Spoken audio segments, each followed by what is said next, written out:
Howdy, folks. Welcome to Adventures in Alberon, our 5th edition D&D campaign. I am Joe Treff, your Dungeon Master for this and most evenings.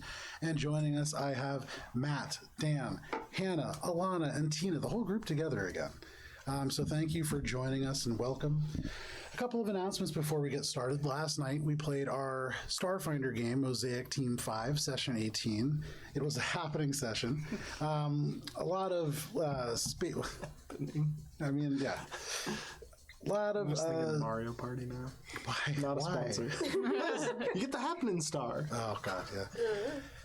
So we played Starfinder last night. It was a very dungeon delving episode. We're in the ruins of the Tagatasho Shai, a Vesk cruiser. This is a space western space opera set in the year 2250 that is every Thursday at 6 p.m. Eastern Standard Time, with the exception of next week. There will be no streams next week as I'm on vacation, and so I can't run any of this stuff. What? But we'll be back the week after that with both shows, and then we'll be back on track from there on out. So a couple of other things. AlberonRPG.com is our website. There are profiles. There is a ton of information about both Adventures in Alberon and Mosaic Team 5.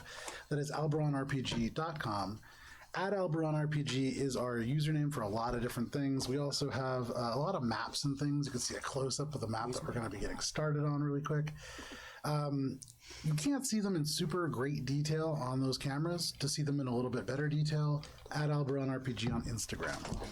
And then finally, for sound effects and music, we use Sirenscape, which is a digital tool set that you can use to play seal songs or elevator music or any kind of thing that you really want. Sirenscape, digital tool set. What are you guys doing? He's helping Dan's me. trying to do shit. There you go. Shit. And with that, we can get into our recap. Give me 1 second here. Dan forgot his laptop tonight, so he's scrambling. Did you just log him into his account for him? No, he showed me how to get to actions. Gotcha. It's a the lot of same thing swiping. with his screen. What's wrong with your screen? You said the same thing for Pokemon Yeah, Go. it's You said it was terrible. awful. Your screen is terrible. No, to be fair, yes. That I don't. is true. Terrible. I still catch the Pokemon. Like pressing the button. It's not a problem. Nothing happens. Fate Changers. Last we played, you met with Ortude, the orc druid of the sands who helped heal the ailing Eleanor. Ortude also cast Commune for all of you and gave you 3 questions with which you could directly address Melora, the Green Matron. Expertly. Oakfeld, you learned why you were cast out from the Feywild and why you were cursed to human form. You also learned, in order to rediscover your abilities to communicate with nature and again be at peace with the Feywild, you were instructed to look for a symbol. The language of the symbol you do not speak, and so unclear exactly what it is you're looking for, but the symbol of some kind of a staff of Melora. You used your last question to find that the forge key was en route to Gomjaran, the place that you call home, Brenna, or at least did once. Ortude checked your ego a little bit, Akka, as you demonstrated your traditional, somewhat sour demeanor. He was like generally positive. Kind of harsh, my mellow. Akka was just in a rush, as he often is, so eager to move on, always aware of the timetable, and so you all took off. Brenna, your axe communicated with you over the course of your trip on this flying ship known as the Winds of Change. It told you, on no uncertain terms, that it needed to eat. And of your adventurers, Akka had the most meat. You confided this in everybody but Akka. And you also didn't tell Oakwell, but that's probably just kind of par for the course. That ruins the joke, so. But Akka, the only one really unaware that he is currently the person of interest of this axe. In fairness, he was very busy. Yes. Akka, you flew the ship for a large portion of the beginning of this trip. You needed to allow Eleanor to regain strength after having a long period without rest. With Ortude's help, you were able to recover your hit points to the maximum yet again. Whatever effect lingering from the Circle of Silence member, not disappearing, but going somewhere else. You reach Stoneflow at last, where you were met by Corvin Cordhart, a shifty Stonefellow dwarf from the Seat Patrol who helped the Circle of Silence sneak people into their safe house, a place that he identified as the Steel Spun Chambers. Akka, ever wary of time, you inquired about the technology of Stoneflow, and Corbin, always eager to make a deal, asked if you were interested in sampling some of the wares. I was interested. At this point, you shot against Corbin using these newfound Stoneflow weapons, cutting edge as they were, and managed to beat him, earning a better deal. But in this moment, Thanks to the wheel. the mission-oriented Eleanor began to examine the statue that Corbin had emerged from. The space around it shifted and a huge patch of ground rose, revealing a massive bipedal machine, a titan of steel and steam.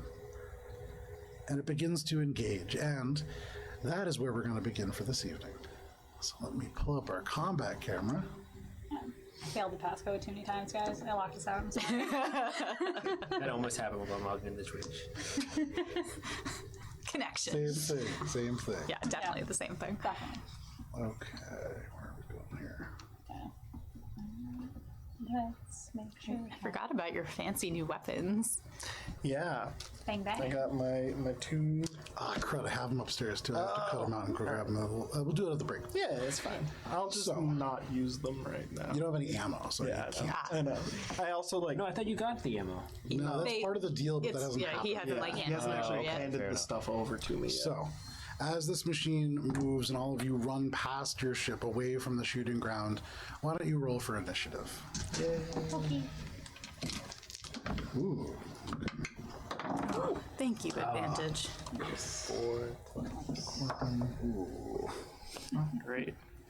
Corbin with that natural one. What is Oh that total? no! I want him to survive. All right. I want him to give me the stuff that he owes me before he dies. Initiative. There's worse things to roll a natural one. That's true. We learned that last night. Like a save. So, anybody natural 20? 25 to 20. 54. 24 for Eleanor. Alrighty. Anybody 20 to 15? 18. Also 18. Okay, so it's going to be Shay and then Brenna. Anybody 15 to 10? 13. Oakfeld, where are you, buddy? 7. I want my bad original dice. My white ones.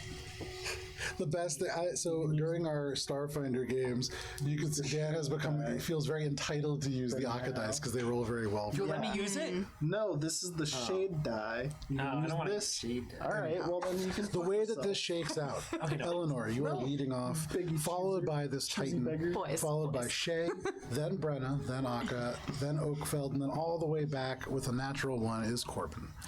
So, Eleanor, you look up and hovering above you, there is a towering Titan that is made from steel. And as it rises up and the ground stops, steam oozes out from the joints, and you can see this huge saucer-shaped head turn towards you.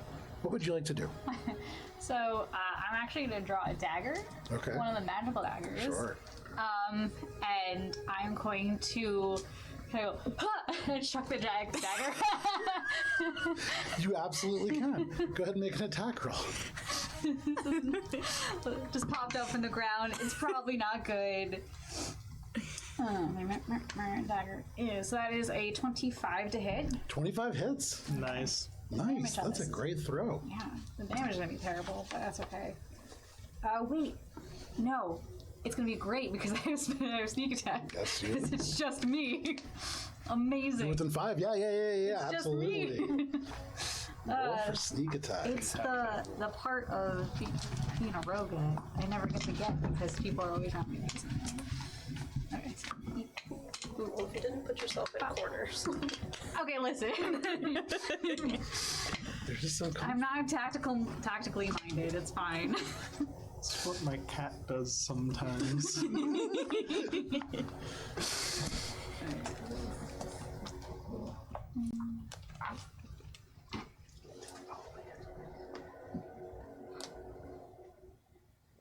Yes. So Yeah, okay. So that's 39 points of damage. 39 points of damage. Not bad to start off. Yeah. All right. This tiny little dagger, you kind of back up and just go, ha! You almost wait to hear it bounce and carome off into the grass, but it disappears into a seam, and then you just hear and a gush of steam erupts out one of the knees, still coming towards you. Anything else, Eleanor? Yes. So since I attacked it, I can back away without having to burn any of my action, my bonus action, I believe. That's fancy footwork. Yes. Yeah. So I'm gonna get out of range because this thing has a giant hammer, and I don't like that. And a giant axe. And a giant axe. Yes, I'm just gonna move back. Too giant even for Brenna. As you take that step back, it takes a massive step towards you. But as the leg goes to move, it seems like the dagger jammed into the mechanism and it isn't able to make an attack of opportunity. Eleanor, you move back, seeing your friends or feeling them close around you. Anything else? I'm going to use my bonus action to activate the sword and attack again. All right. Oh, yeah. Yeah, I have action economy now. It's amazing. All right, that probably doesn't. That's fucking terrible. Yeah. 16. Your rapier, strangely, despite this tiny dagger being so effective, rises up to your side and takes off. As this Stoneflow sentinel is able to finally move your dagger, maybe snapping, maybe finally returning from the knee, it's able to take a step forward and just knocks this out of the way. The rapier, before striking the pillar, hitting the ground, and then returning. But anything else, Eleanor? Nope, that's me. This brings us to the Titan. It is going to... What is the radius on this? 10 feet. Okay.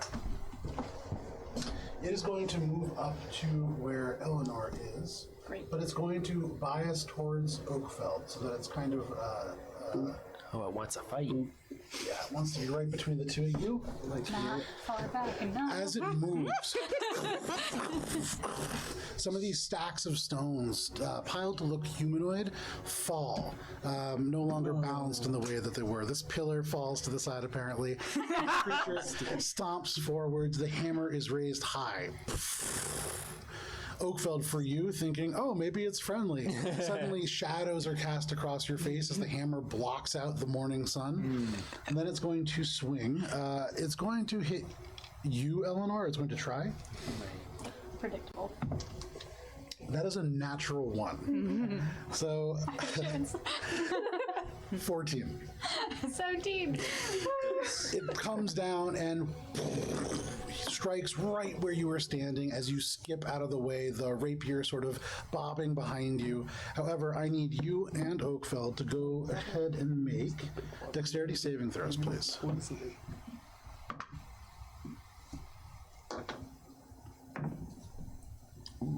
That is a 19 Nice, Oakfeld. plus something. Didn't think he had it in him. Eleanor? Do saving throws count Like for an natural 4. talent? No, right? It's just a ability check. It's plus proficiency. Okay. Yeah, it's anything that you had your proficiency to. Yeah. So you're proficient on the save? Yeah. Oh, yeah, then there you go. All right, cool. So that 23. is a 20. Okay. For both of you, as you see this come down, Eleanor, as dexterous as you are, you leap. As it slams, you miss the shock wave that emanates underneath. Oakfeld doesn't. It hits Oakfeld almost full on, but the elements of his feet into roots and hold him taut. You're not knocked prone, but you can feel that you almost were, Oakfeld. That brings us to... Just gets that as an attack. Oh, he gets a multi-attack. He does it again. With the hammer still resting on the ground, the hammer almost, you see the bottom of it become almost square as pads go out, seeming to almost form a solid base.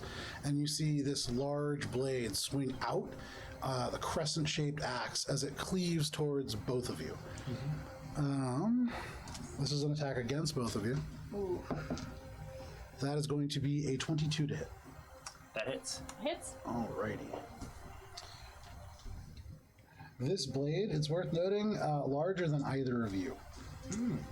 And so that is going to be... Oh, I'm going to use my reaction. Man, you dodge and have that. that's maximum damage. Good.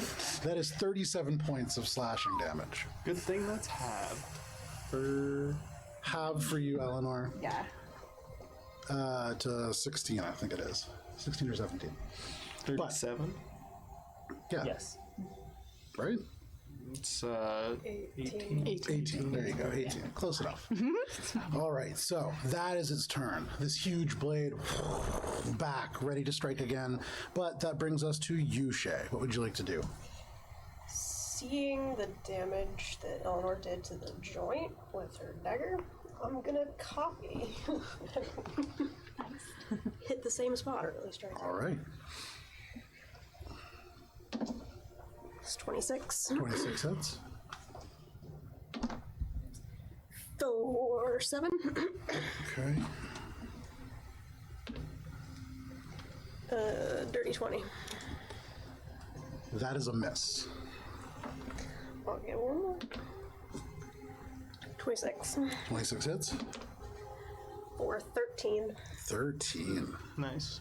And then I'm going to keep moving the rest of my movement in the direction he came from. The rest of your movement? Yeah. So at that point, what is your movement? 75. 75? Okay, so that's going to put you somewhere over by this little stone gentleman. Over here. Yeah, right there. Yeah. Alright. So you take off. Your middle strike, or one of your strikes, is unable to hit through. It's almost able to adjust. And as you see this huge dome-like head shift, maybe not intelligent, but it definitely seems to analyze the situation. Anything else, Shay? That's it. All right. That brings us to Brenna. Akka, you're on deck. Right. Gonna rage. All right. Roll your wild magic. My dice ready. Hell yeah. I got a 2, which is the Okay. Misty Step one, which is There great. we go. So I'm just gonna like bamf over here. Like, senor. All right. And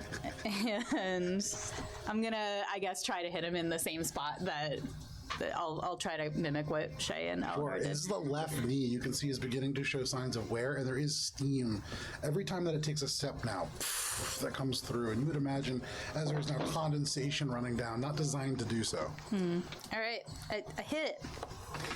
Natural 20. Yeah, that's going to be a hit. Very nice. Okay, so that's with brutal critical. I get 2 extra damage dice. So, oh, look at that. That's 3 9s. So what is that? 54 plus. Plus another 9. So, 63. 63, and 63 that is damage. all slashing damage? It's, I guess so. You didn't tell me specifically what it was. It just said magic. Oh, okay. Yeah, But it's an yeah. axe, so Fair presumably, enough. yeah. So with that was 63. 63. That more than doubles the total damage taken. Wow. Okay. So disappearing for a moment and then reappearing right next to this area, you can see Eleanor kind of ducking, moving around this huge scythe as it passes over top. You see Oakfeld somehow managing to dodge this shockwave, but then getting hit with this large blade. And then you're able to see, just as Shay in a blur hits it and disappears, it seems like everybody's striking the same area. Your axe is not a tiny dagger. It is not a fist. It cleaves in deep, and there is a loud as it rents into the metal, and you can see exposed like brass tubing. There's this huge of steam that is now billowing out and continues to move. It's hurt. Well done, Brenna. Thank you. Akka, what would you like to do? I have another attack. Oh, yeah, right. Absolutely. Sorry. Actually, There's attack in so the much same damage. spot. That's a 16 to hit. 16 is a miss. Yeah. So with that, the steam kind of filling the area, it's hard to see. So you missed that one, but still a tremendous amount of damage. That is Brenna, and that is going to bring us to Akka. All right, I'm gonna start flying up. Okay. and free action be like, "You're not with this. This is not yours." To Corbin, Okay. assuming that he's saying because he was like, "Oh." You have to wait until his turn to find out. Yeah, because he was like, "Oh fuck." That's what you heard the first time. Yeah. Yeah. So, I'm gonna fly up like out of its range. So I guess 45 feet up or something. Okay. Cool. Thank you. And I'm gonna, seeing that it's steam powered, I'm gonna cast heat metal on it. Sure. Try to superheat it so that it explodes like a. So what kind of save is that? That's a good question. I think it's Constitution. I think so too. So it's choose a manufactured metal object. Yes. You cause the object to glow red hot. Any creature in physical contact with the object takes 2d8 fire damage when you cast the spell. Until the spell ends, you can use a bonus action on each of your subsequent turns to cause this damage again. Nice. Okay, roll 2d8 then, if that's just what it does. If it's holding or wearing an object and takes damage, they must succeed on a Constitution saving Constitution, throw, okay. Cool, or drop the object if they can. Can't drop it, but Can't yeah. drop itself. It is definitely going to succeed. That is going to be a 24. Right, but it still takes the damage. It just doesn't drop. I guess it Can't drop it. Can't drop anything. It can't drop its Go ahead and roll hand. damage too. Those aren't d8s.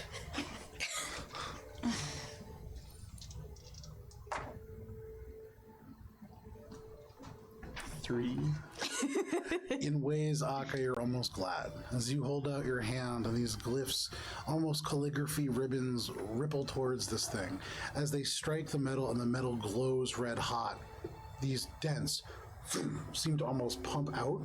And you'd imagine the fire damage heals this thing, not damaging it. Okay. Something about that superheated nature. Different strategy then. Elmer, that big gush of steam that you saw Brenna's axe just make emerge suddenly just dies down. Right, scientific process here.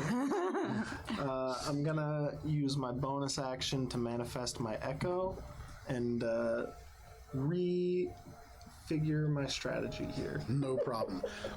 Your echo manifests. Do you have your echo? You should. He's around here somewhere. Is it in the box? He's been in this Echo. in this Oh, in box this before. box. That's Or he was please. before. Here, you can take this. This could be your echo right now. Oh, cool. Formless tornado. Yeah, your tornado echo. I guess I'll have wind it. elemental. I'm gonna just have it. It's floating on top of him, like just over it. you know? Perfect. This shadowy visage of you Place him on something else. flying on top of his head. That is your turn, Akka. That brings us to you, Oakfeld, then Corbin, and then we're back at the top of initiative. So, Oakfeld, what are you doing? You are not a friend. Yes, you wield the tools of metal to hurt. I do not like that. And I'm going to move 5, 10, 15. Oh, sorry. And I'm going to try to pick up this pillar. Okay. And as I'm picking this up, I want to think of my friends and how much I really enjoyed like spending my time with them and Eleanor drinking the tea. And I'm going to inspire myself, and I'm going to transform into a tree person and then an even bigger tree person. And as I'm doing this, I would like to pick up the pillar. So, first of all, go ahead and place your mini out there. I think it's over here, maybe. Right there. And then, secondly, go ahead and make an athletics check with your tree form stats. Oh, I don't have. Oh, okay, yeah, okay. For some reason, I thought it was another. If you can pick it up.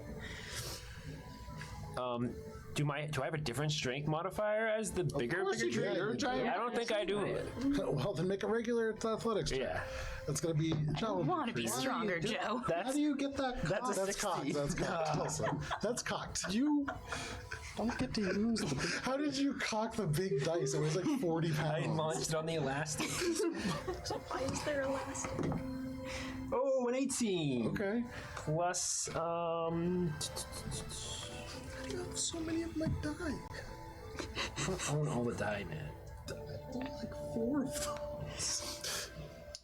athletics? Yes. Plus 4, so 22. Great. You reach down as you like say, you use the tools of metal, and you grab this thing, you try to pull up, your scrawny little arms cannot lift it, but all of a sudden your leg becomes this huge swell of wood that rises the rest of your body. Your other leg still like out in the air, takes a second to catch up before that slams down and you lift this pillar up. I'm gonna slam it right on his head. Make an attack roll. This is an improvised weapon. That is a 9. Okay. I want to lucky it. Okay. It's an 18. It's a betrayal. Totally works. You just jack Matt's dice. Okay, 18 plus. Plus 9. That's a hit. You lift Take this, my dice. These are all mine. you lift this huge pillar up off the ground. You can see like rock falling down, and you slam it on top of this. For damage, roll 2d10. Nice. Improvised weapon. Worth noting, 1d4. technically, as a treant, you are a siege creature. So I'm going to say that this destroys the pillar, but this is a consumable item. Yes. So 3 plus 10, 13. And do I add any modifiers? Strength to it? modifier. Okay. Plus 4. Plus 4, probably, yeah. Yeah. So, in total, that is 17. Yes. You watch as Oakville takes this huge thing. It's impressive. The stone lifts from the ground, pebbles fall down. You lift it high. You can see this creature now looks up at you. My echo form looks up too. Slam it down, and the rock shatters over top. It doesn't seem to do very much damage. This is not magical. This is not really like a weapon of war. It is a statue. But you know what? It still does a little bit, and every little bit counts. And it was cool. It was very cool. Looked real cool. You got to scold the monster. So that happens. Oakville, anything else? I have a second attack. There you go. And I'm just going to, this time, just hit him with the long arm of wood justice. 10 plus 9, 19. You are not. I'm- As you swing this arm out, this time it raises one of these metal arms up, and the wood, as you strike, almost splits. You pull your arm back, the wood reforming and regrowing, but that hurts. Anything else? Oakville? That's my turn. Alrighty, that brings us to Corbin.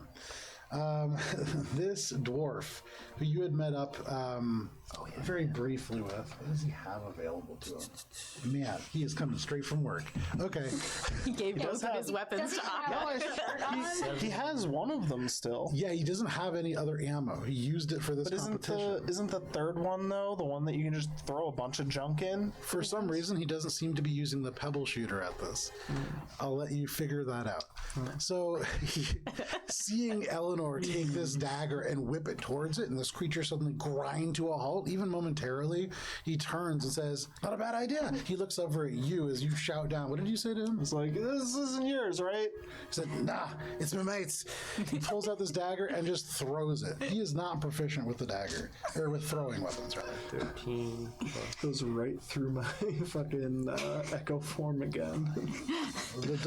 That is a 15. So, things kind of clangs off to the side, and you see it just embed itself in the grass. He is going to move 10 feet back and hide behind that rock. Akka, from behind you, said, "To have this deal, you need to kill this thing." And then he just ducks behind the rock. What? I want more ammo then. This is going to bring us to the top of the round. I don't like this guy. Alright, I so love this guy. seeing how it keeps coming towards me, I'm just gonna stab him in the foot with the other magical dagger. Sure. Because they come back in the same turn. Yes, so that one actually already came back to you. Yeah. So you still have them. Alright, cool. I have 3 of them, so I'm just gonna stab it in the foot. Or like ankle. Wherever seems to be the weakest. That's probably not gonna hit though. That's a 19. 19 does not hit. You throw this, and though you hit, it doesn't seem to pierce the metal. I curse, and then I'm going to bonus action disengage and get further away. Wait, go up onto the ship, maybe. This damage effect word only works if you make a connection, right? No, I believe it's if you make an attack. Okay, so I long don't as have you to bonus attack. action disengage, I can just fucking run. Correct. Sweet. I will learn this eventually. One So day. you could dash away, or you could hide. I'm just going to get further away and then use my bonus action to attack with my rapier because that's generally a better choice. All right, where do you want to? Where do you want to Within 30 feet. Yes, within 30 feet, so like fine. I'm just gonna, so I was like, 5, 10, 20, 20. Yeah, that's fine. Perfect. be? Like by that little stumpy.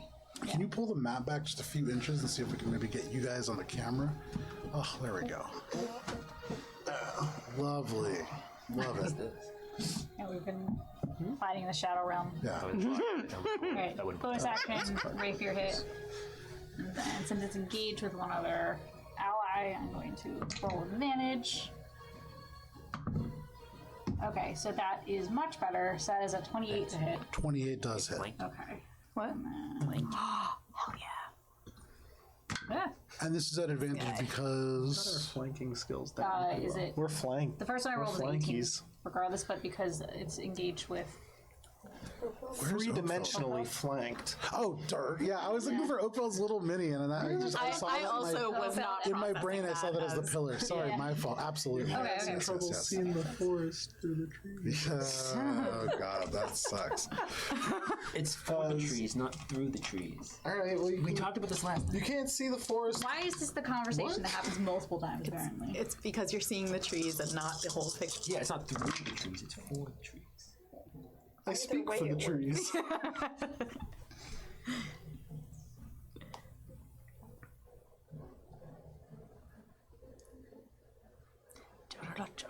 Uh, 35? 35. 35. Not bad. 7. So this time, as this thing turns and begins to engage with this massive tree-form oak fell that slams a pillar over its head, you have to dodge around elements of debris as they crumble and fall around you. But in this moment, you see an opening as this titan turns, and you can see the hooked, curved backbone of this creature. Multiple ringlets of steel protect elements, but still, the most exposed thing that you've seen. You send the rapier through, and it seems to cut something that seems to hold something black, tarry, and viscous that begins to drip and ooze out. Anything else, Eleanor? No, because that was my action, movement, bonus action. So that's it for me. Oakfeld. This massive creature, now seeing a creature larger than it, sort of, you would imagine almost associating the damage that Brenna did with you. Now going to sink a couple of attacks into you. Let's do it.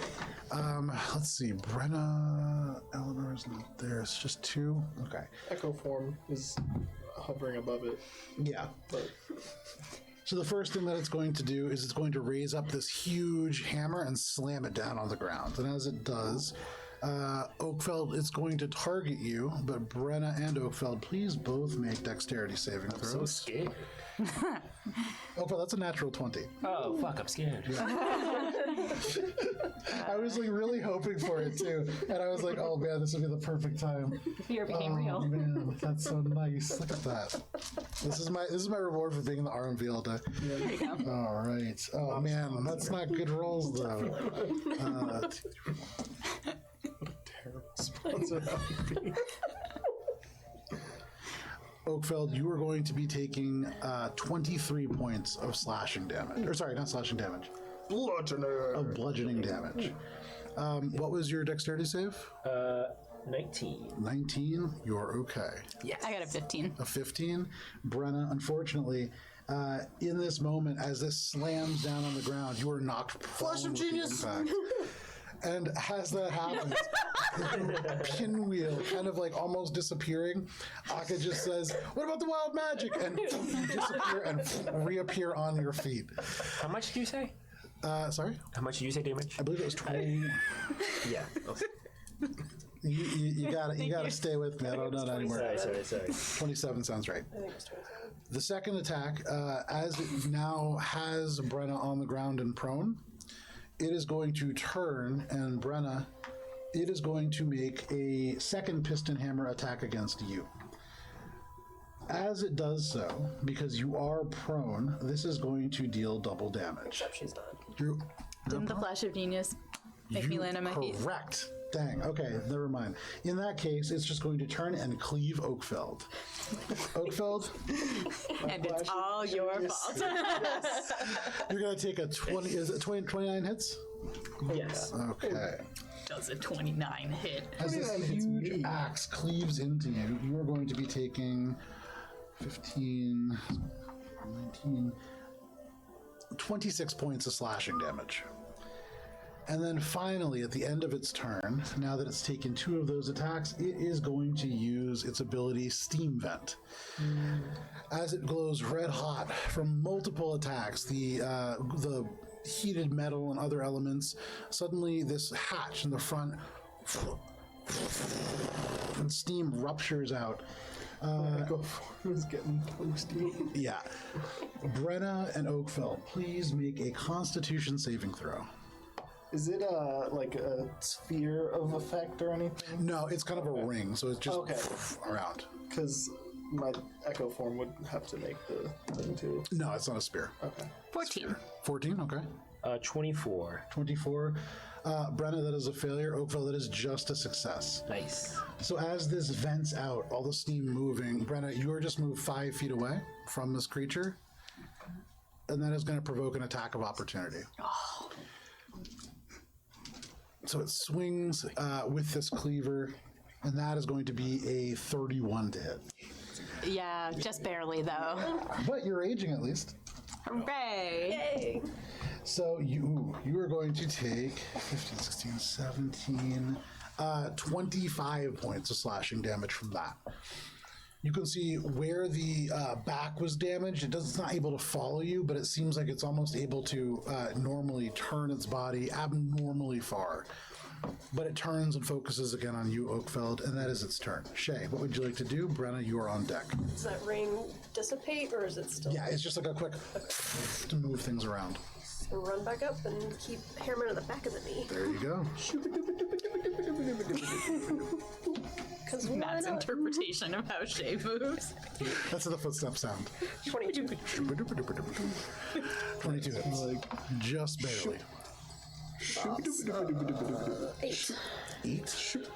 Stab, stab, stab, stab. 23. 23 hits. For 10. And 28. 28 hits. For 7. Just below. All right. Once again, after that brief bout of healing from Akka, it seems as if this thing is beginning to look pretty worn down. The repeated strikes from Shay again and again and again in this vulnerable spot, combined with the damage done to its spine, has left it beginning to sag with each step, no longer thundering across the ground. You've put a lot of damage on this so far. Back where I started. Or sorry,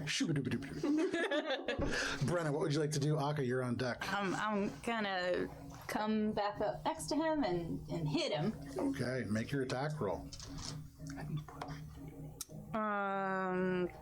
19. 19 misses. You right. swing hard with this axe, and though it hits, it glances at an angle off the plates. Boy, keep swapping out the dice. Nothing's working. All right, extra attack.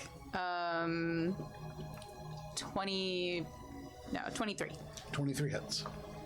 All right. You could probably borrow some of Dan's dice if you want. That's the next step. Oh, hello, max damage. 24 damage. 24 damage. Dang. Nice. All right. And then I'm gonna use my bonus action to do the Misty Step. I'm going to Bamf so that. Oh, I forgot. I had advantage on because of the flanking, right? Oh, yeah, we have flanking. Yeah, advantage. sorry, I still can't see Oakfeld. That's okay. Can I re-roll that first attack, or is it over? Give it, yeah. No, 21. That just hits. Max damage again for another 24 damage. There you go. That's what you always ask. All right, so I'm gonna use my wild magic Misty Step ability to Bamf just like two up in the air. Still close to him, but I don't want to risk getting knocked over again. Sure, absolutely. Is there another?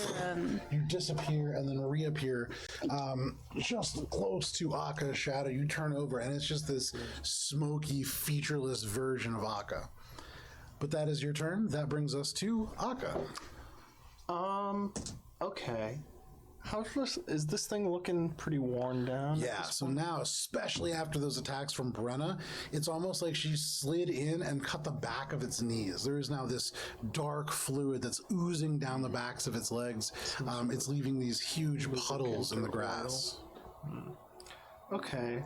Oh, sorry, I just lost my spell list. I'm going to 10 foot. I need this for a second before I make my. I mean, you wouldn't, like, know this, so that's not really something that you could do. Well, I don't want to. Yeah, I'm just seeing what this guy's size is. Smaller than Oakville. That's all I need to know. I'm gonna cast Shatter on the dudes. Okay. The dudes. Whatever this guy is. Yeah. So where are you putting it? Just dead over the center? No, I want to focus the point on the like joint of the, sort of thorax area of this upper body slash. So the curved head. piece of metal, it seems to be the weakest point between the top body and the legs. Absolutely. So that is what kind of a save? That is a Constitution saving throw at disadvantage because it is made of metal. Well, that is pretty bad. 15. Oh, that is gonna fail. So it takes 3d8 thunder damage. Come on, not shitty roll. Okay, that's not terrible. Math. Oh my god. 11. I had done it and then I was just gone. Akka, tell us how it happens. Yeah, Brenna did a lot of damage to it. The critical hits did a lot of damage to it. Shay did a lot of damage to it. So Shatter is different now because it's not coming from the arm. Mm-hmm. It's one of the painty magics, and so Akka does like a flourish with the brush, and then it like sends a little thing, and it hits the point there, and like leaves this sort of little mark on it, and then after like a second, it just kind of, it's one of those like you see the shockwave bubble sort of like implode and then just like out. And it just explodes from that point and like bursts into bits. So as you cast Shatter, the ribbon of calligraphy-like magic ripples through this creature, going between the nuts and bolts of its body before wrapping around the spine. The ribbon of energy seems to almost sink in, constricting around the metal before it disappears. And for just a moment, Brenna, you especially being so close to the proximity of this, you feel this kind of pull as the energy yanks you in about 3 feet and then across. There's a deafening shatter, and I believe it's all objects within 10 feet. 10-foot radius. 10-foot radius. There are a few like stones and things on the ground that just shatter into pebbles that pelt your shins, your feet, and as they rain across the area, you can hear Corbin behind this rock go, "Not bad." Stands up, kind of brushing his jacketed chest off. But I'm now going to take you out of initiative order. Nice. Immediately, I want to go and check this thing out because this is a mechanical marvel, and it just busted it open. So I want to see, what's going on inside. He sort of starts to jog across the grass, carrying this big bag, and as he does, he's going to stop you and just go, "We really need to be going. There'll be more of these things coming." I'm gonna like peek inside the shattered exoskeleton of this thing, I guess. Make a perception check. As You can see we if he's going to push past you and walk over towards the statue that Shay is standing behind. Perception with my spell. As Akka is doing this, I would like to pick up the metal corpse of it and fling it as far as possible. Akka made that check at disadvantage, and Oakfield, go ahead and make an athletics check. Hey, you won't give me the Okay, so that was- for you. Neutral. Okay. The first one that I rolled was a 14 plus 7, so 21. Okay. The second one, which I had already rolled, because it was going to be my advantage roll, was a 6. Okay. So just re-roll it. And as I throw it, I'm going to say, Be gone, you monstrosity of unnature. Nature. Motherfucker. 19 plus. You're never getting my dice again. I'll just steal it. The huge form of Oakfell Need a lockbox. barks out, 23. "Be gone!" And as you're looking at it, Aka, with the 23, you said? No, it was a 9. As you get, that's fitting. As you get close to it, kind of getting really close, you pull the goggles on. You have to blink your eyes as you pull the goggles on, and as you open them, you see the fading visage of this metal head before it's just thrown. Oakville, what is your strength score? I rolled a 19. It came to a 23. Came to a 23. Yeah. Cool. What is your strength score? Oh, okay. +4. +4. So you just throw this thing. It is massive and metallic. It goes 10 feet before onto the ground. Aka, you look over and you see the area that was like torn open is now crumpled in. Nice, good. And you would imagine it would take some time to investigate this. Oh my god. Corbin like starts and begins to run for cover and then turns around and goes, "What the fuck are you doing? Come on." Shay, he runs up to the statue. He goes over and just goes, "Hey," and, like touches a couple of these little glyphs, and suddenly the ground splits, and there's this small, almost 5-foot wide tunnel and these stone stairs covered in dirt. I'm just kind of like sadly float down to him and be like, there'll be more, there'll be more. I'm going to wistfully satisfied. look off into the distance of however I throw it and say a little prayer to Melora that I have done my duty defending the earth. And I will transform into smaller wood and then to smaller twig. Okay. Regular Oakfell. There you are amongst this area. You look over to your left, you can see that there's this big opening in the earth. This dwarf that you had just met now waving for the rest of you. What are you all doing? As I run in, as I pass where the corpse was, I'm gonna see there's like a piece of metal or something that's like scoopable, just to grab it and then just run in. I would say, given the amount of damage you guys did to this thing, yeah, there's like little scraps of metal. You can grab one. No problem. You grab that, you follow Shay down. Yeah, I sadly kind of float, like, damn. Okay. But I'm like, he said there would be more. There'll be more. I'll get a chance to look at those. As I walk into the tunnel with Aka, I'm going to say, You are most welcome. I protected you from the corruption of the metal. Brenna. I'm gonna follow, but I'm actively keeping my distance from Aka. Okay. I'm just like, there'll be more. There'll be more. The axe stays relatively quiet, almost unusually so, but you follow. And all Never of a you, great sign. one by one, disappear beneath the earth. The Circle of Silence maintains one of its safe houses here, and you've already known that. But as you walk down, this tunnel is about 20 feet long. Steps are lit, and as you look to the left and the right, there are heated metal rods that are encased in steel cages that shed this warm glow in the space. At the bottom, it evens out into a circular tunnel, about 7 feet high, 6 feet across. It could be any other natural stone cavern were it not for how smooth and perfectly symmetrical the walls were. And at the end of this tunnel, it opens up to a 10 by 20 rectangular room with 10 feet high ceilings.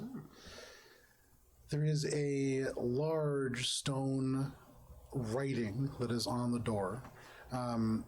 Many words that you would... anybody speak Thieves' Cant? Ah, you speak Thieves' Cant. Fantastic. So we'll get back to that in a second. At this point, Corbin looks at you, Aka, and says, "All right, do you have the platinum? I gotta get going now. And also, is anybody bleeding?" How? I mean, I'm fine. How much did we agree to? I forget. 200 platinum. 200, and you're giving me extra ammo for. I can't exactly go down and grab extra ammo now. Oh, okay, well, Brenna says, wasn't it 150? that's what I thought too. Yeah. Also, You weren't part of this deal. how about for helping with that thing? You know, like maybe 140. Make a persuasion check. As you're doing that, I'm gonna be looking at my body to see if I've lost any sap. Okay. It kind of likes me already. I think I have lost some part of my essence and am oozing the liquids. 14. I'm gonna flash. Hurt. So first, as you're saying that, Oakfeld, he looks at you and just goes, "Yeah, I don't really blade sap, so that's not exactly believable, but thank you." You said with the 19? 19 after a flash of genius and give him a big ol' smile. 67. 120 platinum. Okay, Okay, let's go. okay. I give him the 120 platinum. You're adding 2 weapons to your inventory. One is a stone flow variable ammunition rifle. Or there's another word in there because it's VALR. And then the other one is a stone flow. Oh God, I think it's high accuracy something or other. I'll find it. But Well, one it's that is the upstairs. We'll cannon get into one. it at halftime. The other one is the more rifle-like one that has various ammunitions that you can load into it. Okay. But he passes those over to you. Nice. Grabs this 120 platinum. You see his eyes light up. It's been a pleasure doing business with you. Yeah, you too. All right. Nice Brenna's try probably anyways, tree bleeding, fellow. right? Why did he? Brenna's like, why'd you ask if we were bleeding? Like wiping off. You have blood on you? Probably. Okay. He goes over to you and just goes, "Oh, excellent." And he just takes his hands and smears them across the blood before rubbing it on himself. Oh. Then he goes up and just goes, "All right. Oh, I'm going to get sick time for this. Have a good day, guys." And he just limps his way fakely up the steps. Oh, I thought he was gonna offer to heal us. Isn't he gonna? Isn't Oh, I he knew leading he us was through? totally. I thought he was leading Totally us knew it. through. He turns and he says, "That's up to you guys. I showed you the door. Pleasant days." Disappears. All right. Well, thanks again. Good. I like him. Eleanor, as all of that happens, you Honestly. approach, and what you see on this stone door is that, first of all, it's not stone. You get really close, and you can see it is metal that has been carefully worn to almost give it this stone-like lack of a luster. It's almost clouded. But looking at it, depending on how you turn your head, you realize that this is Thieves' Cant only because as the light catches it from these dim lanterns, you can see the line shifting and moving until at one point you almost swear you see a word. You shift your head back. It's one of those almost like holographic images. And as you strike the balance just right, you can read. As the words of rulers and kings are passed down through the ages, their intentions are stripped away, like skin from bone and reformed, hanging loosely from the skeleton of intent. When words spring forth from the mouth, their meaning has already changed from the pure thought that once lived within the mind. Once words drift through another's ear, their own intention are already inflicted upon it. Good and evil are the lenses through which we have chosen to remember history. The final paragraph to you is a little bit different. It is easier to see, and that to you, especially with Thieves' Cant, leads you to believe this is the important part of this. A ring of precious metal worn around one's head serves to skewer those beneath it. The silvered tongues of historians serve only those they serve. No jagged points of iron crowns or tarnished words of silver. A circle means community. Silence is golden. The model. Okay. So I'm just gonna take a look around and see if this is like one of those crazy puzzle doors that they've been seeing a lot of, and if not, then she's just gonna be like, all right, now I know the Sound Circus model. Sure, make a perception check. What is everybody else doing? I'm gonna turn to Brenna. Brenna, have you lost some sap? Yeah, buddy, but I'll be okay. Not that much. I'm completely ignoring this happening behind me. Fair enough. Just looking for anything to not be that. Okay. 23. 23. With the 23, as you look around, first of all, there is an element to this door. You don't see any locks. You don't see any handles. No way of manipulating it. And so that leads you to believe, yeah, probably one of these crazy puzzle doors. You don't hear any wind, nothing like you've seen yet. You don't see any traps either. So from what it looks like, just a pretty mundane door. I'm just gonna gesture at the door and just be like, there's like a whole paragraph on this thing, but it doesn't look trapped. So we might just be able to open it. Have you tried just pushing it? Not yet. I want. Listen, I just touched something.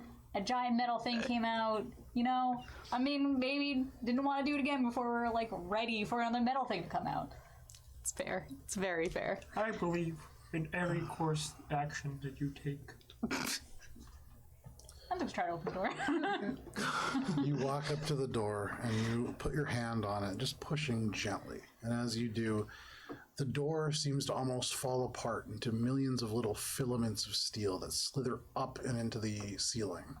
And you see before you a grand corridor, 30 feet long, rising 20 feet up to a point where arched ceilings on either side lead to a central seam, or almost like a stone or metal crossbeam.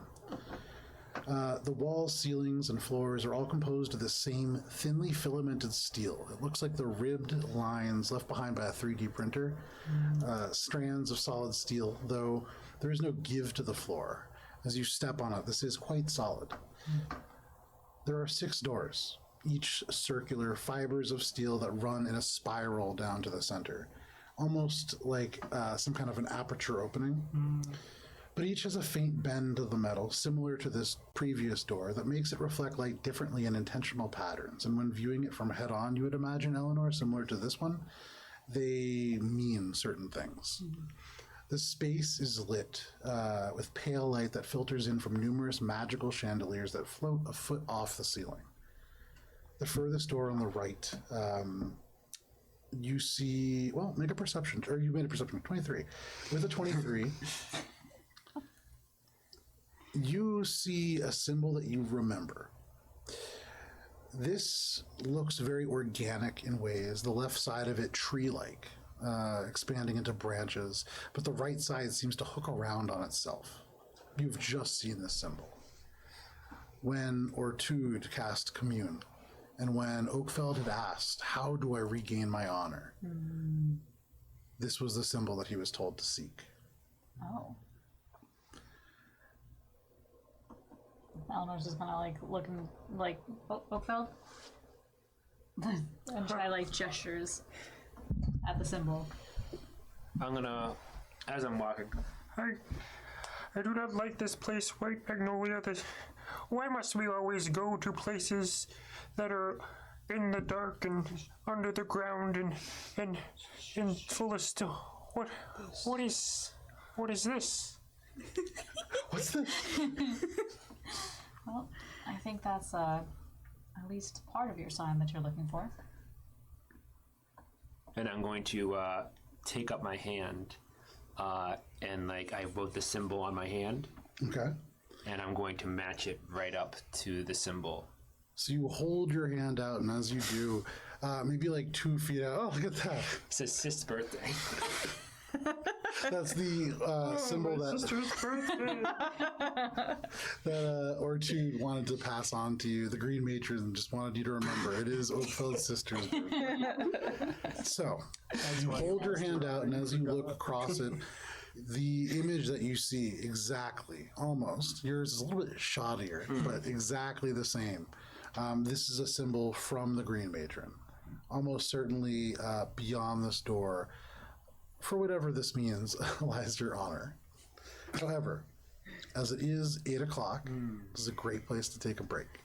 So, thank you guys for hanging out with us so far. It is 8:02. We're going to be back at 8:12. I'm going to run upstairs. I'm going to grab the item cards for your weapons. Nice. But we'll see you then.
And welcome back. Thank you for sticking with us through the break. We're just going to jump right back into some D&D. So all of you, after that battle with this creature, have now made your way into the steel spun corridors. Thank you, Tom. So, you're right there. Yeah, I got it back in there. Oakfeld. The mentality. You move towards this door that seems to be made of stranded filaments of steel. And on it, as you pass beneath one of these magically floating, I forgot the word, circular candle holders. Chandeliers. There you go. Wow. Circular candle holders. We got there. As you look at it in the light cast by this magical chandelier, the symbol of the Wild Mother, of the Green Matron, appears. And then as you turn your head, it seems to almost fade, but what do we want to do? But why is it here? There's no sign of nature here. Well, we also don't know very much about the Circle of Silence, do we? I'm gonna start looking at the doors. Okay. Make a perception check. Gonna ask the question that I asked, which is, this is an incredible hallway to me. Yeah. What's going on? Is this artificing? Is this high level? Make an Arcana check. Just plain old construction. Make an Floating Arcana, magics. history, or survival check. All will yield different results. I mean, What could survival be? 18. loves me. So you go and you look. The first door that you see is the one on the right that Oakfeld is now. One moment here. You get too close to the wall and a metal arm comes out. Pops me in the It's a big nose. punching glove. My fault. The first door on the right is the one that you see Oakfeld in front of. Something of mine? The one behind it, just 10 feet further along the steel hallway, it has a symbol that you associate with Thieves' Cant, meaning repository or storage place. Beyond that, looking the furthest one on the far right, it says the Architect's Chambers. The door across from that reads Spa. The one middle left side reads Services. And the one in the very bottom left behind Oakfeld, that one reads Visitors Apartments. Okay. What was your roll? What does they say? 34. Arcana. With the 34, you look at this. This is certainly artificing. And not only is this artificing, unlike the magical armor that you pulled from that strange corpse that had been pulled out of the Shadowfell, this is very much like Drea's artificing. This has these almost high voltage marks that have been woven into these steel filaments that have been woven out like strands. And as you look at them, you would imagine applying certain amounts of current in the correct way could make these respond. You would imagine that's how the doors open. You would imagine that is how maybe whole walls could shift and reshape themselves. Uncomfortably, you think about the fact that these could probably be used defensively or offensively as well. But you've never seen anything this large that has been artificed. This whole hall is one inorganic structure. I'm gonna gestures to the doors and be like, well, they're all just different, general, rooms. The only one I don't really know is this one, which is the one that Oakfeld's in front of. Sure. It doesn't have, a meaning associated with it. It's just, It just says repository or storage area. Yeah. Okay. Okay, so that's the one that Oakfeld's in front of. Yes. Aka's just staring at everything in awe. Spa, services, architect/creed's chambers, repository, guest quarters, visitors apartments. I'm missing guest quarters. There you go. I'm just okay.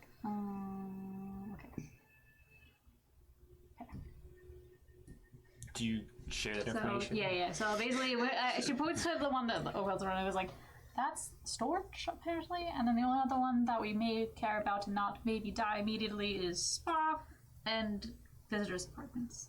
They store trees here? Doubtful. It might be like I got from that. it might be like a artifact or a thing that the Green Matron blessed or something at some point, and then the Circle of Silence got it. Like the fancy sword the lady had that Akka liked. But why would you hold a tree in a certain location? Far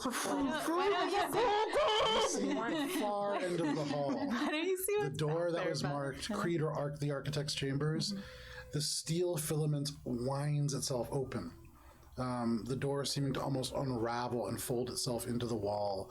And from within steps an individual dressed in purple robes. You can see an expressionless white mask, just tiny little splotches of colors over where the cheeks would be.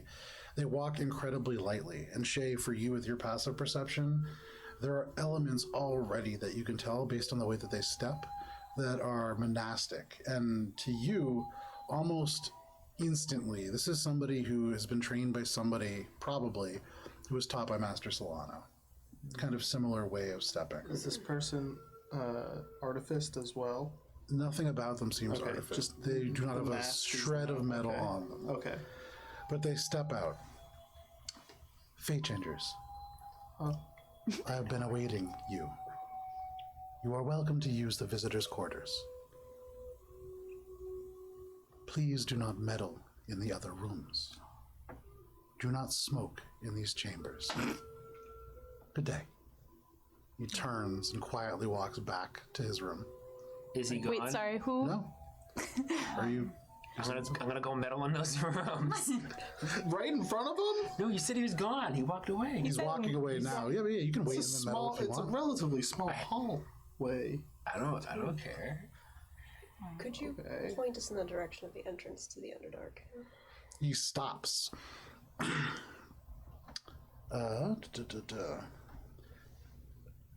Go to the end of the hall. He turns and looks almost directly at you, Eleanor. You will see the way. Fair. Can you... who made this? The architect. Who is the architect? He turns fully now and approaches very quiet footfalls. The architect is the one who created the structure. They are away on business. If you don't know who the architect is, that is probably for the best. It's just really nice, incredible hallway craftsmanship. Just... I'm going to put an arm and step up in front of Akka. You must tell me. Tell me what this symbol means.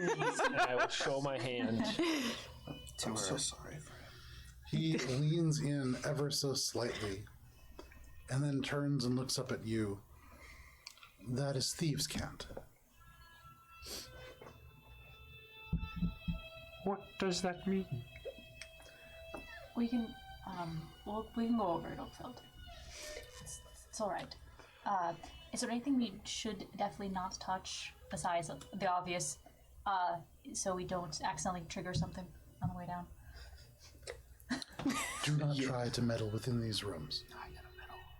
And you will not trigger anything. Okay. Are you saying this out loud? I just like the idea of Oakfeld being like, it's time. He hesitates, looking at Oakfeld.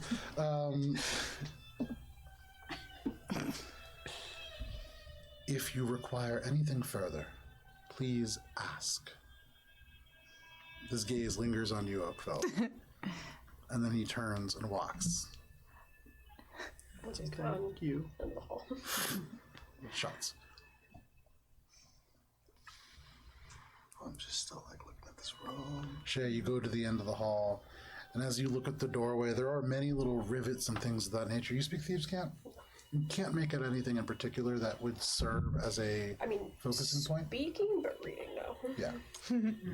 I would like to take a look at the doors a little more closely to figure out, like, okay, I know, like, roughly how the room is meant to operate, I guess. So, like, how does it actually operate? Like, if I'm trying to open doors and like manipulate the space.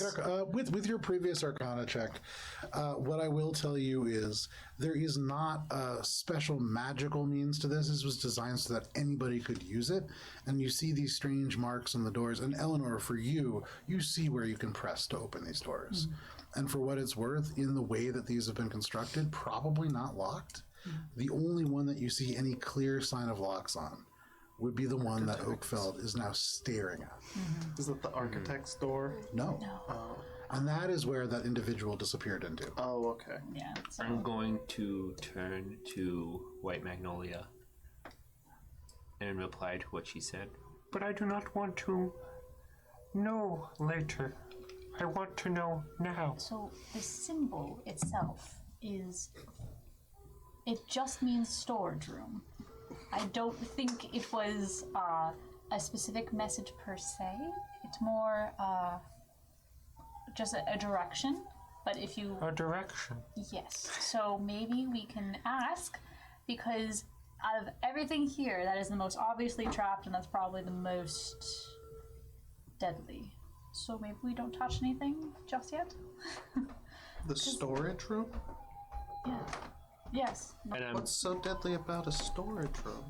Probably they have something in there that's important. I'm going to repeat the word. A direction.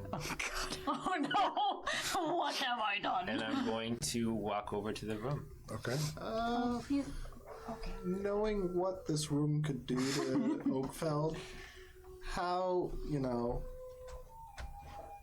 worried should I be about him? He's trying made to his open bed at this this door? point. You look at elements of this thing, and you've already seen one of these doors open. Every line of this metal can move. And so this entire space, as solid as it is as a metal hallway, these could become snares. These could Razor potentially... wires Yes. It's hard to imagine the different things that could happen, but there are many. It's like that movie, The Cube. I was just not thinking seen of that. I was about to say we've wandered into one of those weird body horror movies. Fucking Cube or something. So I wasn't gonna be like just gonna run over to the door that the gentleman walked through, just like rap on the outside, and just feel like Paco's probably staring like, see say something. if like he comes out. Sure. You run up to the door, and as you do, it opens. He stands right there before you can knock. Yeah. Hey, I'm sorry to bother you so soon. Our friend apparently got a message from his god that there might be something from his god in that room, and he's going to touch the door if we don't get Can we go into the room to see the thing that his god told him about? Yes or no? Anybody can enter the room once. Once? He has a cruel god, if that is what he suggests. Why? This masked face turns because he will be dead. Oh, that's why everyone can only enter once. Yeah, that's what I did. Oh. Is there something we're waiting on? As they're talking, I'm going to put my hand not up to the door, but like close to it. Okay. And I'm going to sense ors. And as I do this, I'm going to whisper, How is my honor? I want a t-shirt. That was my honor. That was my honor. I'll make that happen. No problem. Like a That's the fucking easiest thing. tree man movie. No, Richard Karn. Okay. As you mention those words, you see almost like slow motion, everybody around you just like turning, but it freezes. The area around you loses color, and suddenly it's like this pulse, energy, life, the vibrancy that you lost in the Feywild. Like this living heart beating with radiant green energy, and as you close your eyes, you can almost feel it 40 feet beyond this door. Melora calls to you in the space. You feel your power so close. And then your friends finish sighing and turning, and you are back in the steel-spun corridor. Well, is there Does any anyone way need we to could rest? earn entrance into that room, or is it just off limits because we're already in favor territory. That is where we store items that are for sale somewhere else. It being in that room means it has a purchaser. Can we outbid? That depends. He turns. What are you offering? I just kind of like looks back at Oberfeld and Akka and Shay, knowing somewhere amongst them is probably more money. I'm gonna pull out the little smiling circle of silence badge Okay. that the woman who didn't give her name gave me, the star elf. Okay. He looks Send us down here. at this bone Like, token. Does this mean anything? He looks at you. You give him this goofy smile. You see this mask through the dark holes. There are humanoid eyes that peer through.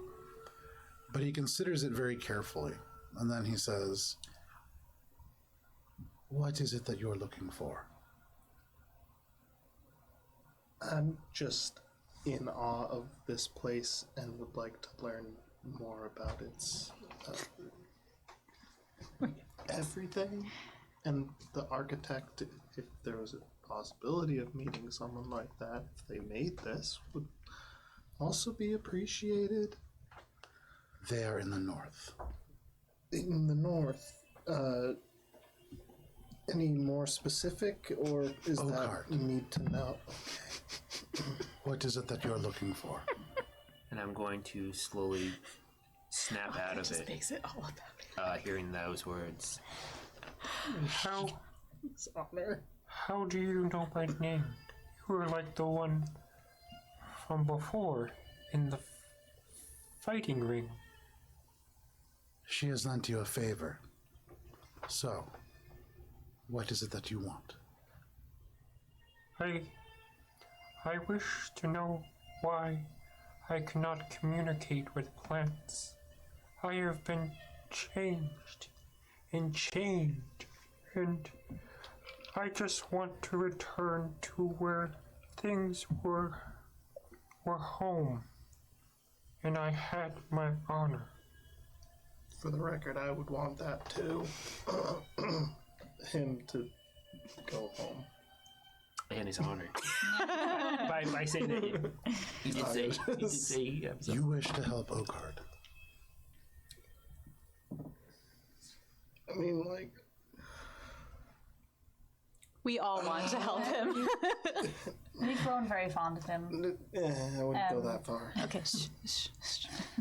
He follows Melora, if that helps. Narrow down what he's looking for, if that was not clear. It turns the emotionless mask to you.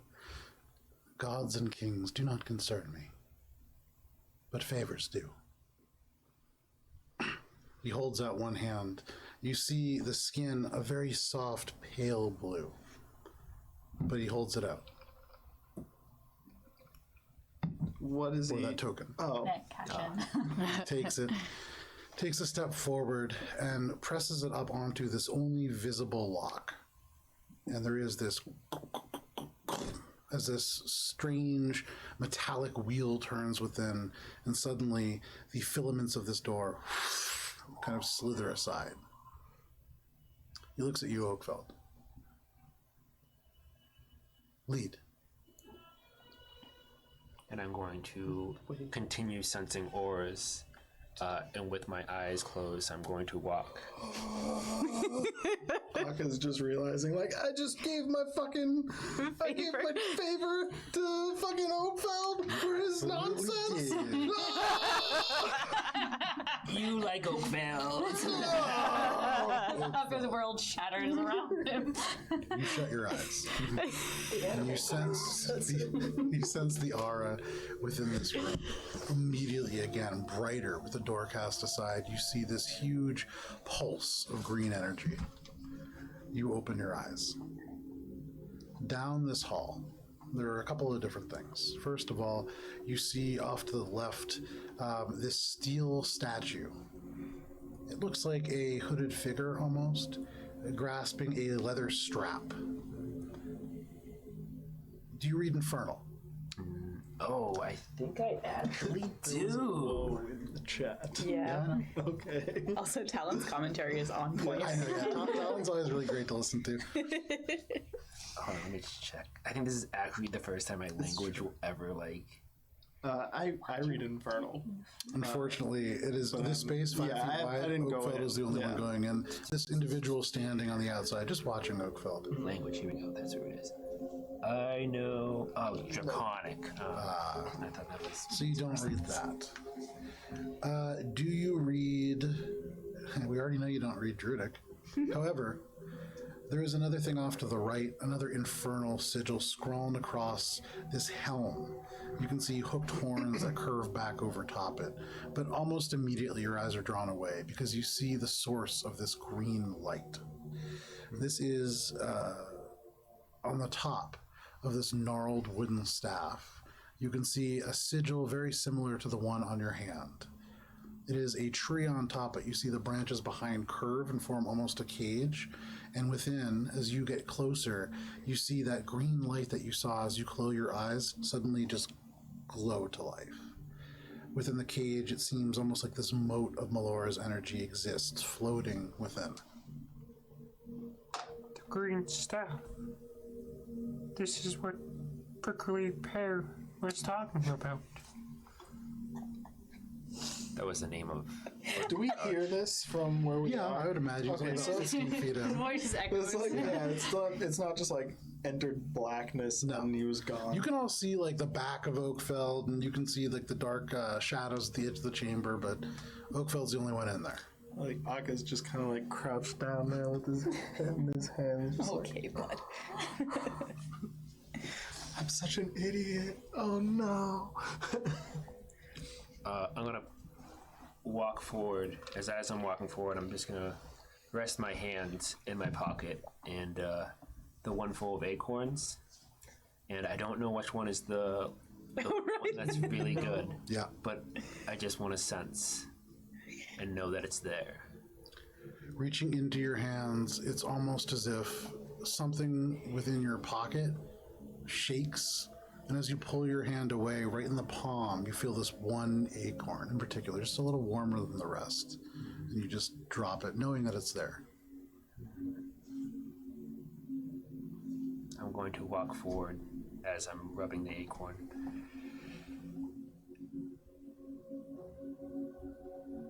And as I get closer, I imagine there's like some steps I have to get up to the statue, correct?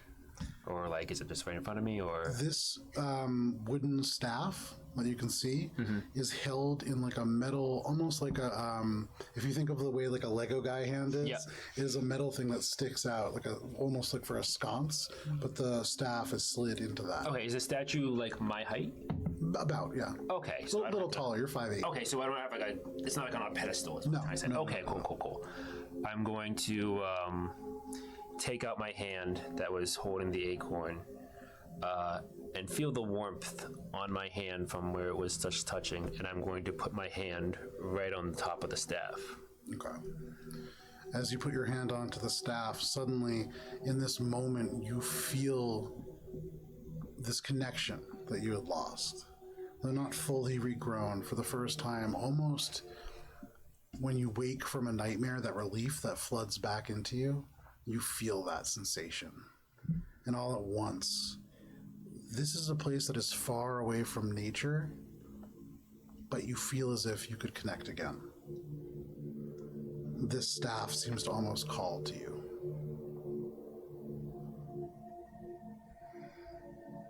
I am going to grasp the staff in my hands, and I'm going to lift it. Sure. You lift this up. And as you grab this, Oakfeld, this is the staff that you have been looking for. This is a powerful druidic item, which I've actually lost the stats to it. I'm trying. But we talked about this earlier. When you first started this campaign, there was something that you were looking for to regain some of your power. So you know this staff allows you to communicate with animals, to communicate with plants, as well as have access to a number of other spells. Number of is usually good things. And at this moment, as you are sort of examining it and holding it, you feel this warm breeze, and you smell the smells of the mountain of endless harvests, and you feel like for a moment you are being asked, do you accept? I'm just gonna whisper, Yes. And all at once, you are attuned to this magical item. Usually when something instantly attunes. Not good. Not good. This whole time, like mentally, I'm just like, I hope this is the real Melora. No, right? Yeah, the last time Melora was telling him to do stuff, I fucking died. So That was definitely Melora. it was. yeah. That was definitely. I think it was over there. That is the staff of the woodlands, I believe. Nice. I believe it is Wall of Thorns and Awaken is what you were able to cast. It has 10 charges. It gives you +2 to attack and spell attack rolls. And then, if you use every charge, you have to roll a d20, and it's possible that you lose all magic in the staff. So be cautious with using it. Good thing you got lucky. And what is that part you first talked about saying I could communicate with animals and plants? You can cast Communicate with plants and animals without using spell slots or anything. Will. Yeah, All right. Do those You're gonna talk to so many that plants. is free. Everyone's gonna know it's honor time. So for charges, you can cast Wall of Thorns and you can cast Awaken. Oh no. All right, cool.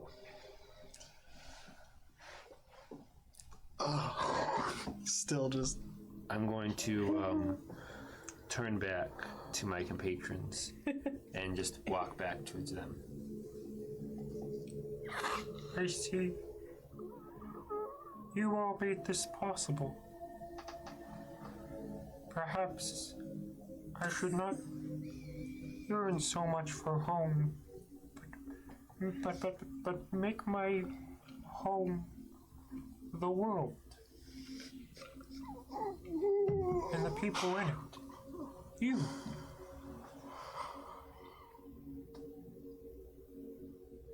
That's fantastic. Let's do that. We need to get going. Great job, bud.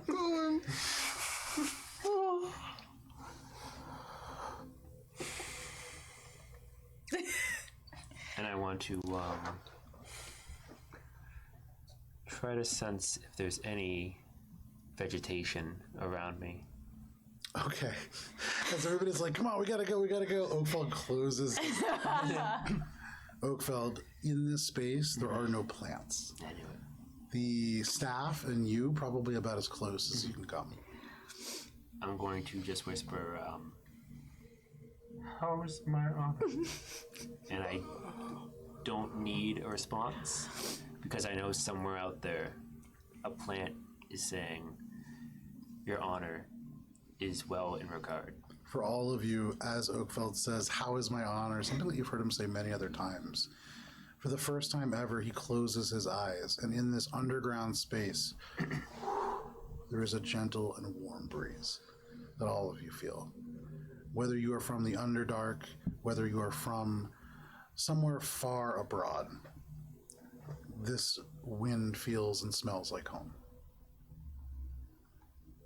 And then I'm just gonna smile and just follow Shay. Okay. I mean, White Lily. There you go. And then talk to like, we're good? Good? How's people trade? A favor used is a favor owed. Ah. I assume if not now, we'll hear about it later. You will. Alright, well, you always know where to find us. I'm like, I just kind of stare back at this mask. Insight? Make an insight check. Like super hard to see what this person is. They are wearing an expressionless mask through which you can only see their eyes and a little bit of blue tinged skin. So tough, but yeah, give it a shot. You can certainly try. Yeah, that's probably not happening. It's an 11. Hard to read. Real poor roll there. They're wearing a mask. Like, You think? well, thanks. Tell the architect I admire his craftsmanship. Their craftsmanship. I will pass on. Misgender the architect now. Thank you. Thanks for the hospitality. Yeah, And then you're gonna go back, polish the door. Sure. So now, as a group, you are all in front of this door. Eleanor, as you approach it, you can see an element that you could touch to open it. And if you want to, you can. One last check to make sure we're not gonna die immediately via trap. Make an investigation check. I don't know why I keep asking this. Oh, 17. Yeah. With the I know, really. With the 17, you examine this very closely, and you can see, much like other things here, there aren't really traps. Yeah. This structure, if it needs to, probably can become quite lethal. They don't need traps. If the structure wants to hurt you, it probably will. That being said, you find a place that you can touch, and as you do, the filaments of this part of the wall slide up and down into the ceiling and floor, and you see before you this stone platform. I believe Akka may have been there, but certainly Shay, beneath Kol Taram and elements of the Rings of Stone, there were elevators there as well. It's particularly one in the gosh, this has been such a long campaign. The Gold Glow lode, the area that they had like off limits, the only place with which you can mine mithril in Dominion. And very similar to that, this is sort of an arcane elevator. Alright, I guess. Let's go. Still fascinated by everything around me, but like, damn, I just gave away a favor so unwittingly, walked right into it and gave it to fucking Oakveld. You like Oakville. And fucking now I owe the Circle of Silence something for Oakveld. Trying not to must be your vomit. best friend. Yeah, trying not to vomit, but like also just like I gotta appreciate this great area of Marvel craftsmanship. It's kind of like walking through the Louvre after you've pooped yourself a little bit. You know, it's hard to appreciate. Like, there's still art there, but you're Or distracted. you like went to the Louvre after just a horrible night of drinking, Yeah. and you wake up and you haven't eaten anything, and they're like, all right, you're gonna go on a 5-hour Tour of audio John tour. Waters' Yeah. Smell-O-Vision movies. Narrated by fucking Oakveld. How is my honor? Oh, Mary. To your right, you will see not my honor. Are you all boarding this elevator? Okay. One by one, you step aboard. There is a sort of chain that you can see, almost like a tug start. You see it disappears up into these huge, well-oiled gears of bronze. Alright. Here we go, I guess. And Alberon's gonna position herself between Akka and Brenna. Okay. Oh, Brenna's like wedged into the corner as far as she can get from Akka without, hurting his feelings. Definitely want to be careful about Akka's feelings. He's already in a bad place. I mean, The chains rattle, and slowly this stone platform descends. You take this elevator down, first 10 feet, and then 20, and every now and then the chain kind of catches and falls a little bit quicker. And in those moments, you have to sort of brace yourself. Brenna, you already wedged into the corner are in a great place. You continue to descend. Oakveld, you feel very sure of how deep you are as you can feel the sun fade further and further. Your connection even stronger. 1,000 feet down. 2,000 feet. Almost 20 minutes you stand on this elevator before it reaches the bottom. We'll probably sit at some point if we're standing on an elevator for 20 minutes. Yeah, it's a long ride. Get comfy, I think. It lands. And you see these doors again open, and beyond there is a very dark space, a stalactite-filled cavern. And Brenna, looking at the mottled gray stone, you see elements of like dolomite up on the ceiling. You see a lot more streaks of some kind of volcanic rock as it stretches through granite here, but you are in the upper dark. And looking around, you're not exactly familiar with this little pocket, but not too far from home. Hell yeah. No more than a few days, most. I'm going to share that with the group. Okay. A few days. Well, Brenna, you have the most knowledge of this place. Do you care to lead? Sure. Do you think you can handle what's probably gonna be there? I guess we'll find out. And then she just kind of sets off. Following right behind. Yeah, Aka's like kind of worried about this revelation that's gonna come. I have faith in the Outer Wise. Not worried about Brenna, but about. Oh, you mean what we're going to find? Yeah, the emotional turmoil of what we might find there. I mean, she's had a few days to, like, digest it at least, so... Brenna, as you walk, just kind of ignoring Aka's statement and continuing onwards, Very much. you kind of like tense, waiting to be pulled in that direction, but you pass by him without issue. You feel that voice creep into the back of your mind, however, as it says, "Remember, Brenna, we need to eat." Yep. That's all you hear. How long has it been since we came down here, roughly? 5 minutes? I mean, below the surface. Oh, at this stage, 20 minutes down, you spoke for like 45 minutes maybe. Not too long. So I want to start keeping track because we're going to be underground for some time. Okay, no problem. I'll start keeping track of like what time is it during the day cycle. So you went down, it was like right in the beginning of early morning. So probably now it's around 9 o'clock. Real early in the morning still. Okay, yeah. I just want to keep my circadian rhythm. Of Noted. That's a good idea. meditating and stuff, so we don't get all turned around going underground for like a week. Brenna, make a survival check. You take the first couple steps out and you look. This is a maze, 26. but not for you.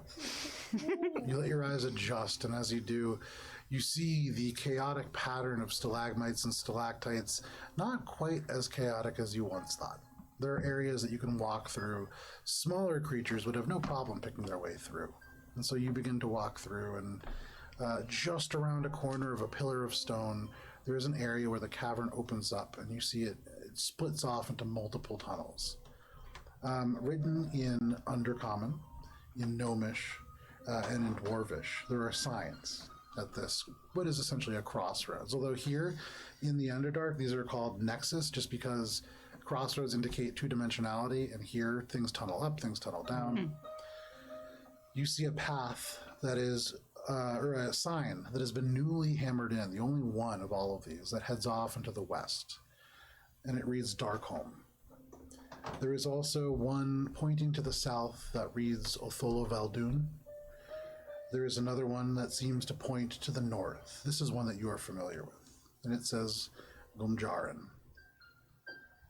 There is one that points to the Undercity, also to the west. And then there is an additional sign that you can see, not like these road signs. This is a wooden sign with paint that has been retouched up again and again and again, but it reads Grumziro Ranch, which is Undercommon, and it means Facebreaker Ranch. Cool. So I feeling, despite the villainous voice in my head, it feels pretty good to be kind of like back home. So I'm almost like as I'm walking, I'm like, okay, so we're going north, but like, isn't this cool? Like, look, guys, look at the signs. Like isn't the Underdark great? And I'm just kind of like explaining about the, what is it again? The face cracked face. So Gom Jaren is the city in Gnomish. It is called, or it translates to those with cracked faces. The reason being because this is set right on the edge of the Dark Salt Expanse, the subterranean ocean, and the winds that blow in off deposit this variety of salts actually in this area. And so that intensely salty wind causing this very natural chapping effect to those who work the salt mines and do other various tasks in this community. This is a place that is known for exporting salt, which is hard to find in the Underdark around, as well as a place where there is some more salt-based magic that you are familiar with. Because I'm like feeling a little bit of a rush, like being in my place, I'm gonna try to speak telepathically to the axe dragon voice again. I'm just gonna be like, look, so there's probably gonna be some horrifying stuff coming up. I don't know if I can handle you and that. Can you just leave me in peace for a little while? Make a persuasion check. Just chill out. Because remember, you need me to get what you want, and if you distract me so much that I, perish somehow, then that's gonna be hard for you. So let's help each other here. Persuasion. 17. Brenna, So mean. down here in the dark, we are a scary thing. God damn it. Will I try? Let us work together, Brenna. I smell death. Yeah. Ugh. I think we should work together. I think I'm gonna need your help, and I would just really like it if you didn't make me eat my friend in exchange. We need I know. to eat. Yeah, to eat. Yeah, I know. Okay. If you don't want to eat your friend, find meat. Brenna. Got it. Thanks. So how do you know Good luck, Brenna. the right way? That doesn't feel genuine, but thank you. What? Oh, there's signs. Yeah, there's signs. What? Oh yeah, I mean I read the Dwarvish, but like, you know where we're going from here? Yeah, man. Yeah. I do, right? Like, I'm not lying. Yeah. So heading to this path to the north, Yeah. that's going to bring you the closest to straight route that you can get in the Underdark to Gom Jaren. Kind of like, okay, you good? Yep, I'm awesome. Still very wary. Just like gonna start doing regular checkups because Brenna has been acting very strange Fair enough. ever since getting this axe. Okay, so then I think since we're in like basically just a quiet moment, Brenna's gonna say, okay, don't be mad. This axe that I picked up, Yeah. okay, look, so I told Shay and I told Eleanor you were busy, and I haven't really had the right moment to bring it up. Okay, so again, like really, just don't be mad. I'm pretty sure it's cursed. Like, so it's fine though. Wants to eat you, Akka. I suggest you avoid it. The axe wants to eat What is you. the name? I'm looking for the name of it. Is this being spoken out loud? The name of the right? axe. Yeah, all of this is Yeah. happening out loud. While we're walking. And Brenna, in the back of your mind, you can just hear, It could be anyone, Brenna. Yeah.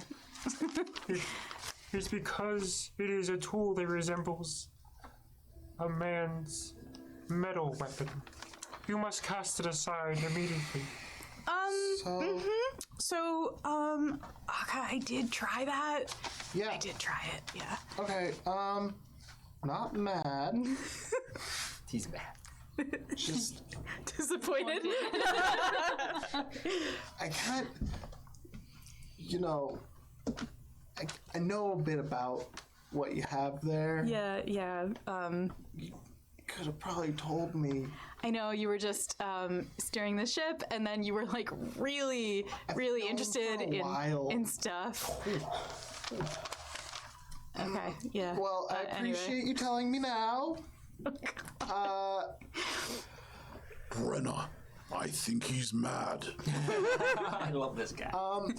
So, here's the thing. I already told Mr. Gift to tell Drea about it because Drea probably knows way more than I know about it. But, like... You did? You talked to Mr. Gift a while back. about me without talking to me? Yeah, because you have a cursed artifact that I know is not going to be good. Okay.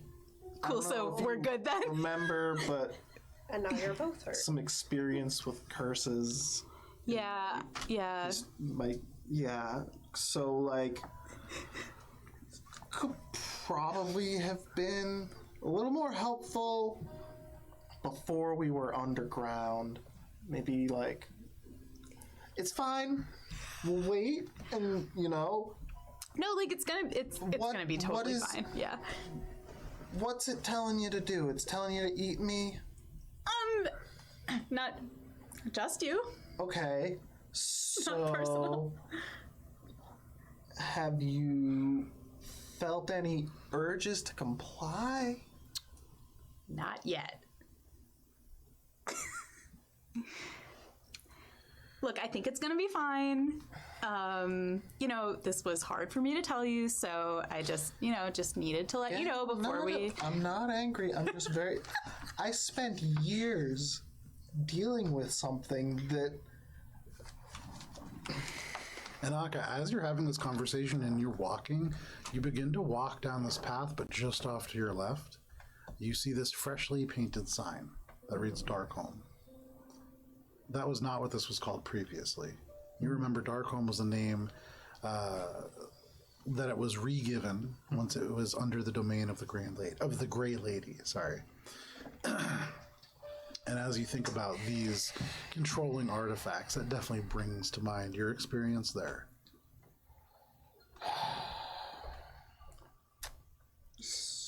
So we're heading through what is now renamed Darkholme? No. So if you look off to your left, to the west, there's a path that heads to Darkholme. Okay. Yes. So you can see and remember that experience. Yes. Does the smell of salt get stronger as we go along? You don't smell salt here. You're not quite that close. Okay. There's not much you can do about it now. Well, that's... Yeah. So I suggest we focus on the mission at hand. Thank you again for telling me, Brenna. I appreciate it. However, in the future, please let me know about these things sooner. Again, literally years. Yeah, but like in fairness, the only experience, all that I saw of that was you dying, and so that I don't know. I just You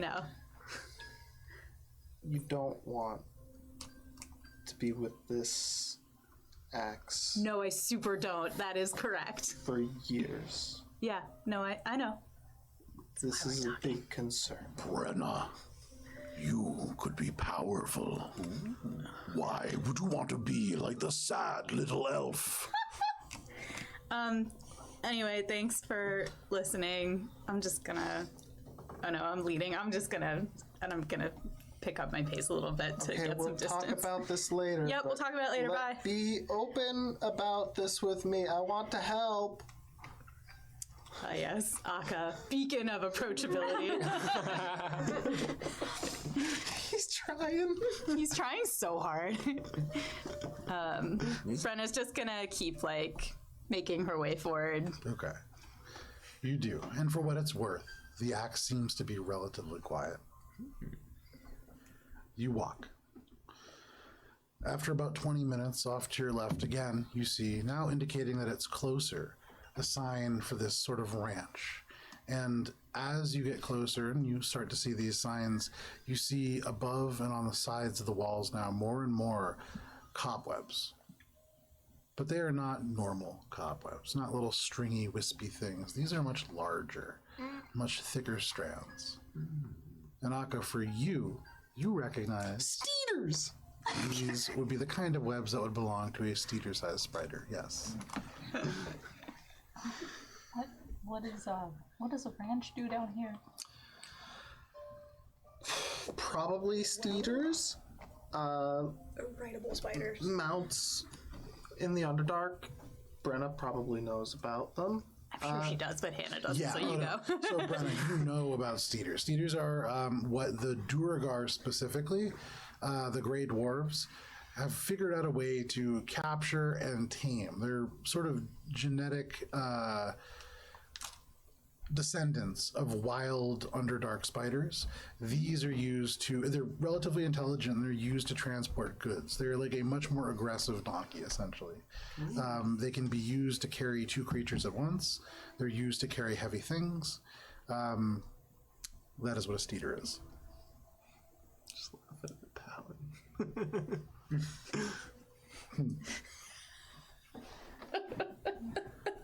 It's like low priority. Akka will be fine. Yeah. Yeah, I'm just gonna keep following Brenna, but like very much making sure that she's not looking worse for wear, or I'm gonna do like the mental check-ins every like day at least. Mental health first aid certified. Make sure that Brenna's not getting too turned. Okay. Are the As- oh, sorry. No. Go ahead. Are the steeders fast? I never tried to get it to go beyond its normal pace, which was Faster than you. relatively fast. Yeah, faster than you can run. Yeah, like a typical mount.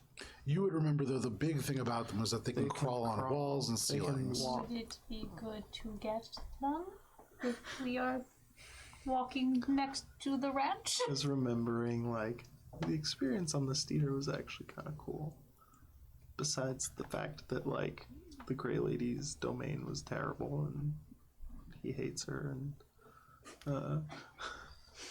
Personal problem. the Steeders had nothing to do As with is every problem of Steeders Aka's. were a noble creature.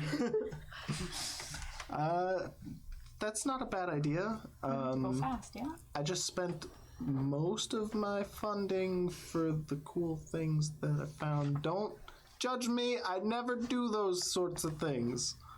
I have some money. Let's go see. Let's go investigate. I'm gonna turn to Akka as they're going to move forward.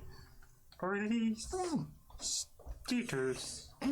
Are they like the horses that we met? The beautiful Bob. In a way. Yeah, a little bit. Have you seen spiders? They're big spider things. Yes, I believe some So spiders. that's in the what. Fae. It's That's it. That's it. That's all. And these Duergards, they take care of these skeeters. Yes. Shall we wander up to? Yes, please. You walk 5 minutes, kind of booking a little bit to the west. You see the main cavern continues on, but you take a little detour following the signs. Following Brenna, you reach an orb-shaped cavern. One moment here.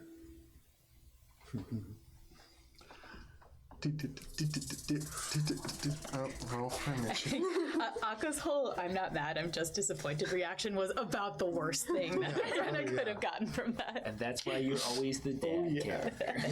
Orb-shaped cavern with dozens of tunnels that lead back into the main path and others beyond. There are 40-foot-high walls, and this cavern. I'm going to turn these spiders down just a wee bit. That's not unsettling at all.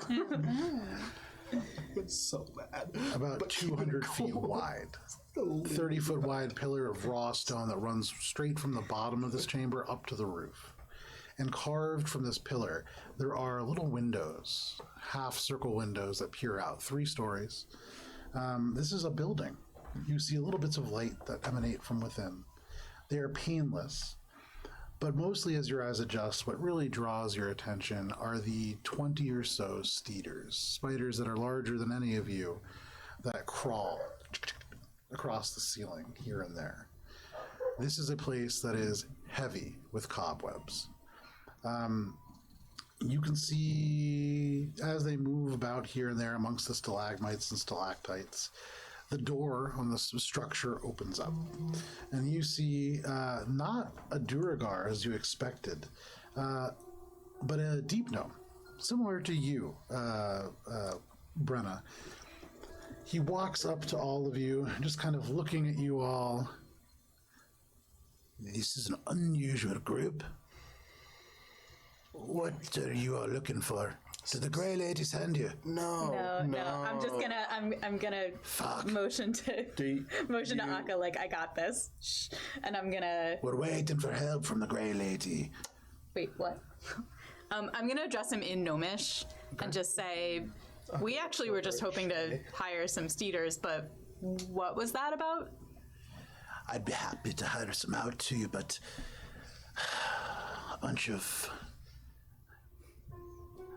fucking dwarves came in and they stole 4 of our steeders. Oh no. The fastest ones. So we sent for help to the Grey Lady. She has kept us safe. She should be here soon. I thought you would be the help. Staring at Shay the whole time. Does Brenna know anything about the Grey Lady? Certainly. The Grey Lady is a mythical figure. She is a member of an organization that is known as the Deep Singers. The Deep Singers are a group of Duragar who are able to use psionic abilities similar to the Mind Flayers through these almost songs. They're able to shatter entire caverns. They're horrifically powerful. The Grey Lady was so powerful that they cast her down. They wanted to turn on her. They banished her. They formed a new society.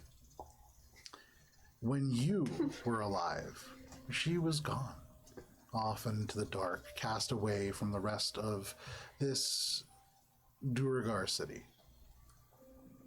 If she's back, that is bad news. Am I noticing Akka's little conniption fit over there? I'm just staring at Shay like She's an uncomfortably long time. Hands to yourself. Just like I'm gonna an ally. switch back to common and be like, what? what? Oh, maybe Shay should tell you. We've met the Grey Lady. The little one looks to you, Brenna. What is she saying? I'll just translate it. Okay. Yep, that's. Did her a favor, in fact. And Did not we participate in the signing of the contract. Innocent bystander. for all intents and purposes, she aligns with us in at least the matter of Zestries. Not me. He kind of hates me. Are you translating this to the? I'll just keep translating because I have no clue what's going on, like what all of this means. So Again, I did not sign the human back. Listen, I would like to help you. I would like to take your coins, but we cannot part with steeders until those have been returned. Can you ask him if these dwarves went in the direction that we're going? I'll ask. They went back to the main path, north or south. I do many? not know. Oh, sorry. How many dwarves were there? Ask him how long ago. And how long ago? If they have About 2 days. How are we ever going to catch up to a group riding steeders when we don't have steeders? I can. Well, besides Shay, but She could beat them there. yeah, Shay, why don't you run ahead and just come back, What did and you we'll guys see you in like 45 minutes. You know, we'll just wait here. You go get the Steeders. Okay. There were 8 of them.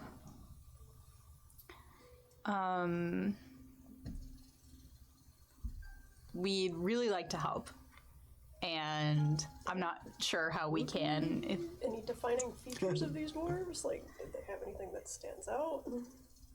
They were Durgar, Grey Dwarfs. Any of them wielding like Don't an axe the or Durgar something? work with the Great Lady? They do. So why would you be seeking help from the Grey Lady if presumably the Durgar are also working for the Grey Lady? As you translate all this, he kind of stops you and goes, Do you know none of what has happened here? We've heard that, well, we're on our way to Gomjar, and I'm from there. We've heard that terrible sorry. things happened. Yes. Why would you go back? It's complicated. There's an item there of immense. There's some dwarves we're chasing. Yeah. Also, we're chasing You are dwarves. I forgot chasing about these that. dwarves. Does like the timeline line up? yeah. Okay, and I was like, I think it's the same. Right. I think it's the same thing. Brett has never been the fastest at connecting the dots, but it's all coming together. Okay, so we can't get the Steeders. Your ally is theoretically with them, with the other thing that we need. But we can't get the Steeders, so we just have to go anyway. So thanks. We'll see ya. Well, you're chasing these dwarves. If you can loan us some steeders, it will help us immensely, and if we're lucky, we can get your property back for you as Make a well. persuasion check. 7. Can I lucky that? You can't lucky other people. You can. I don't think you can. Don't think you can. Are you gonna let me use Tides of Chaos, maybe, to get I would advantage? absolutely. Yeah, I love Tides of Chaos. One of my favorite things. In Yeah, the sorry, whole everybody. world. 15. Okay, Flash of genius. 20. Yeah. I want my babies back. You kill those grey dwarves. And when you see my babies, tell them, baby, go home. They will find their way. Okay, that's adorable, and we definitely will do that. I kind of hold out my hand to shake his. He holds it out and gives it a quick pump. He turns and there is this loud whistle, and suddenly, all down the wall, about 15 of these large spiders suddenly just begin to surround you. These long legs moving, these huge bulbous bodies sort of shifting, and as they walk, these huge eyes that are multifaceted seem to reflect you in many, many ways. Eleanor, your disgusted face you see millions of times in front of you. But they all sort of just list there, and he turns and says, pick the ones that you feel the best attachment to. Eleanor was okay They with them. must respect you. Yeah, we did this before. Eleanor was okay with them the further away they were, but the closer they have gotten. You said they carried 2 people, right? They can. I look at Eleanor, sensing her obvious discomfort, say, do you want to ride with me? Okay. We should maybe have all of us take one just in case. Oh, As hearing this, I'm gonna Sorry. go up to the closest one to me, and I'm gonna turn to him and say, What is this one's name? Yeah, you can call me Frank. The rest of you just hear, is that what the Steeder says? yeah, to you. What a beautiful name. Thanks, I guess. I don't know how you're doing this. Can you understand me? I'm just gonna pet him. This huge spider, you can see bend slightly to Oakfeld's touch, and then suddenly this huge clawed hand comes up and gently strokes Oakfeld's hair. so cute. You see the this deep gnome just go, sorry about your friend. Oh, I'm sorry mind. about our Right. associate. Excuse me. You don't understand this, but Brenna translates it to you. How are you doing that? I sense his aura. His name is Frank, and he likes to be rubbed between one of his third eyes on the top right. Oakfeld gives this little spot a rub, and you hear this spider almost like a purr. Little bits of drool drip down. So he does. Kind of like clambers up and gives the spider a little scratch. I feel better that my babies will be with all of you. Okay. All right, no pressure. We've done it before. Yeah. I'm gonna look for, one to try and earn the respect of. Sure. We did this before with the, try to get them to bow so you can get on. Like Buckbeak. With this wide array of steeders, as you can go ahead and describe what your steeder looks like, because there is a good number of them. It's got race car stripes. So Akka, crawling up to you, there's this gray steeder, and as it kind of turns to regard you with the eyes, you just see brilliant white stripes. Sweet. Make an animal handling check if you would like to approach this creature. Shay, with your passive perception, in this underdark space, it is just getting ever so slightly darker.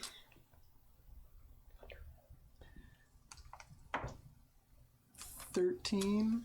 Flash genius, because I want those racing stripes. You go up to it, and at first you can see it seems to puff up. The hairs almost bristle angrily. One of these. Oakfeld, are you influencing this creature in any way? You can see it getting kind of angry at Akka. It's okay. I've done this before.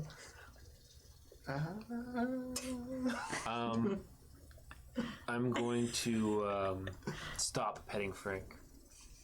What is that one's name? Then I'm going to point to Akka's kind of antagonist friend right now. You can see this spider now, like the arms beginning to rise up. Akka's like taking a step back, and Frank just goes, "Oh, that's Esperel." Esperel. And where does Esperel find the most joy? When All of you see the spider like lift up an arm and goes right between those stalactites right there, I would say. And then I'm going to walk over to Akka. her name? Esperel. Yes, how did you know? You just said it out loud. Oh. Yes, I did. Will you let me? And I'm going to reach out to Esperel.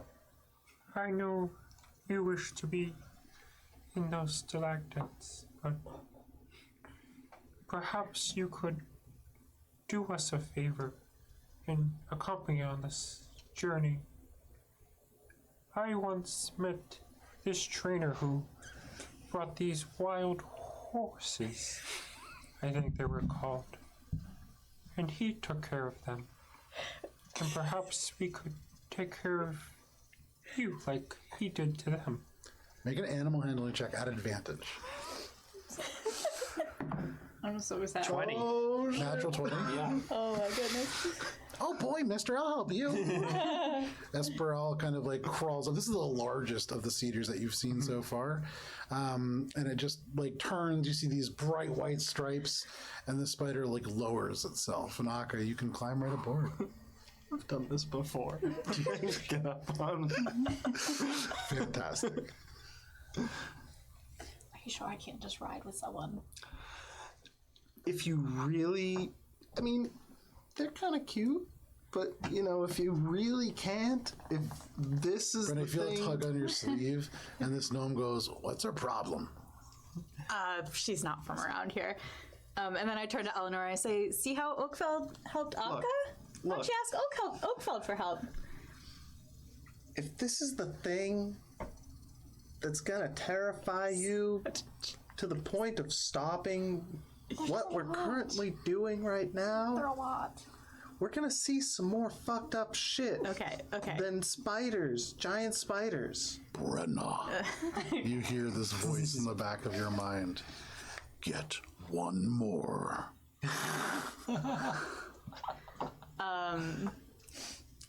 I think it's just what happens if we get ambushed and two people are on the same steeder, then that's two people who are left alone fending off an ambush while everyone else continues on. So I hate to say it, but I think Akka's right. So let's just find you a real nice one, and we can ride next to each other. Nice Okay. big juicy Yeah. one Eleanor, with you extra can ride with me. Look. And you're like, It's fine. It's just they're just a lot. you just have to ride out of sight of him, and then you can, we'll tie it to the other one. But just to have, Or have in Oakfeld case tell we him need. to follow. I'm just gonna walk to Oakfeld and be like, just very stiffly, be like, Oakfeld, can you please help me with the spider? White Magnolia, They're actually they're steeders. I will Skeeters. help you with any path. You have led me to greatness, and I will help you any way I can. Much appreciated. They're just a lot. They're a lot. They're kind of giving me the heebie-jeebies. I'll go saying all of this while Miles is on the steeder. Yeah, just like towering above a giant Spiritorial spider. whisper was just a yell. Just like lean down over the top I, of it. I will help you, but you must still choose one. Is there one that's like? Is there one that looks like more chill than the others? You look at all of these spiders, and they're all roughly the same size. The one that Akka is on is the largest, you can see. But you look around, there's still a few more up, and you can see one, all of its eyes shut. It's like kind of, you see just like rising and falling. One of the eyes kind of squints open. It's like kind of almost slumbering up. It's smaller than the others. Almost like too lazy to come down. It's the chillest one that you could see. Is that one too far away? I gotta judge it to like. It's like 40 You feet seem up. chill. Frank, As I turn to Frank. Oh, yeah. would you please beckon to your brethren? I'm going to. You see Frank looks up and goes, "Oh yeah, I guess." And just like there's this loud. You see all the eyes open of this creature, and then this larger leg lifts up, and you see this is a much larger spider recessed into this. Lands right in front of you, Eleanor, and rises up. You could not see it previously, but this dark furred spider doesn't have like white racing stripes, almost like a skull-like appearance in the fur over its face. Pure white, although you see the venom in these mandibles dripping down the fur. It's like Punishers through the skeeters. You hear, "Hi there." No, in Oakfeld's mind, he was mostly just talking to Frank and like petting him while you were having this conversation about riding with Shay, but having one follow you from behind. And he's thinking this is you kind of still wanting to, like, you're afraid of the spiders, but steeders, but this is Oakfeld introducing you to the concept. Like, you're not really wanting to do it, but Oakfeld's like, oh no, I'm gonna hold your hand towards it. Like, we're gonna walk you through this. Like, you got this. Okay. And he's gonna try to, like, kind of convince the spider, in a way to be like, She's a very kind heart, White Magnolia, I'm gonna gesture. and I can Oh, yeah, go ahead. No, go ahead. and I can tell you were kind as well. Make an animal handling check at advantage. 7. This is the best. 15 plus. You better have It's fucking animal. I I know. do. You know what's funny though? All the characters you think will be good at that are never, because nobody ever takes it. Gunther was very good at Yes, animal I know, I know. handling. So you got Doug. Yeah. And all the other Then how animals you that killed him. Yeah. he horribly got killed. Shouldn't keep pets under metal armor if you're fighting things with lightning bolt. Yeah. What are you looking like, Oakfeld? Hold on. Animal handling is plus 8. Plus 8. So 23. With a 23, turns, and Eleanor, you just hear. It gets close to you, leaning way in. You see your reflection multiplied 1,000,000 times. Oakfeld, do you hear? Yeah, right. And what is your name? Ethel. And I'm Don't gonna make fun of it, please. I would never. A name tells your history and your future and all the choices that you will ever make. I don't really understand any of that. I never spoke before, even, so this is all pretty new to me. and I'm going to turn to White Magnolia. Just as your name is White Magnolia. This is Ethel. Hello, Ethel. Can you please help me and not eat me? That'd be great. Thanks. You see the mouth yawns wide, and you can just see like the drool and everything spitting down, and you just hear, "Hello, get on," and he just settles down. And I'm going to gesture my hand to like guide you up like a Yeah, Nice. she'll take it and just To be a like, princess. okay. And you hear this. The spider turns to you and just goes, "She seems kind of new to this. I'll help her out." Suddenly, the spider bucks up with her whole body and then lands on top of it. It lifts to its full height, and you are the largest spider of this group. Who else needs one? I'll go. I do. I'll see if I can go just pick one out that's Brenna-sized. Yeah. There are no Brenna-sized eaters, but you find one, relatively, one that is relatively capable of holding you. This kind of gray-furred one with elements of very, very light spotting. Go ahead and make an animal handling check if you would like to. 13? Just flat 13. Yes. Uh-oh. This Brenna's getting it today. We thought it was going to be Akka, but no. just kind of turns a little bit. Almost seems to like offer its back to you. You just hear in the back of your mind, "You could strike it now, Brenna. Rip it limb from limb." That's not going to get us anywhere. And I'm gonna look over and see if Oakfeld is available to help me with this. With The this horse eater. whisperer. It's Mr. Popular now. For what it's worth, also, Brenna, you've been standing next to him. This little gnome mystified by Oakfeld, who just one by one has gone on. And this, you guys have done this before. It's not the easiest thing to do. Oakfeld has just straight up bonded you guys to 3 different steeders. That's should be impossible. And I just say, a little help? Oh, of course. And I'm just going to make like kind of like a loud gesture to all the steeders. Okay. My friends, I know it is strange to hear my voice. Is he making chittering noises? No, you're just hearing Oakfeld speak. Okay. Yeah, as part of this. So interesting to know, when Oakfeld speaks to animals, you just hear Oakfeld, but very much you hear the animals respond in animal noises. Okay. Oakfeld is just hearing language. Okay. So he's It's not like just the barroom. So what are you saying, Oakfeld? But I believe that we all share the same goal. A goal of caring for one another.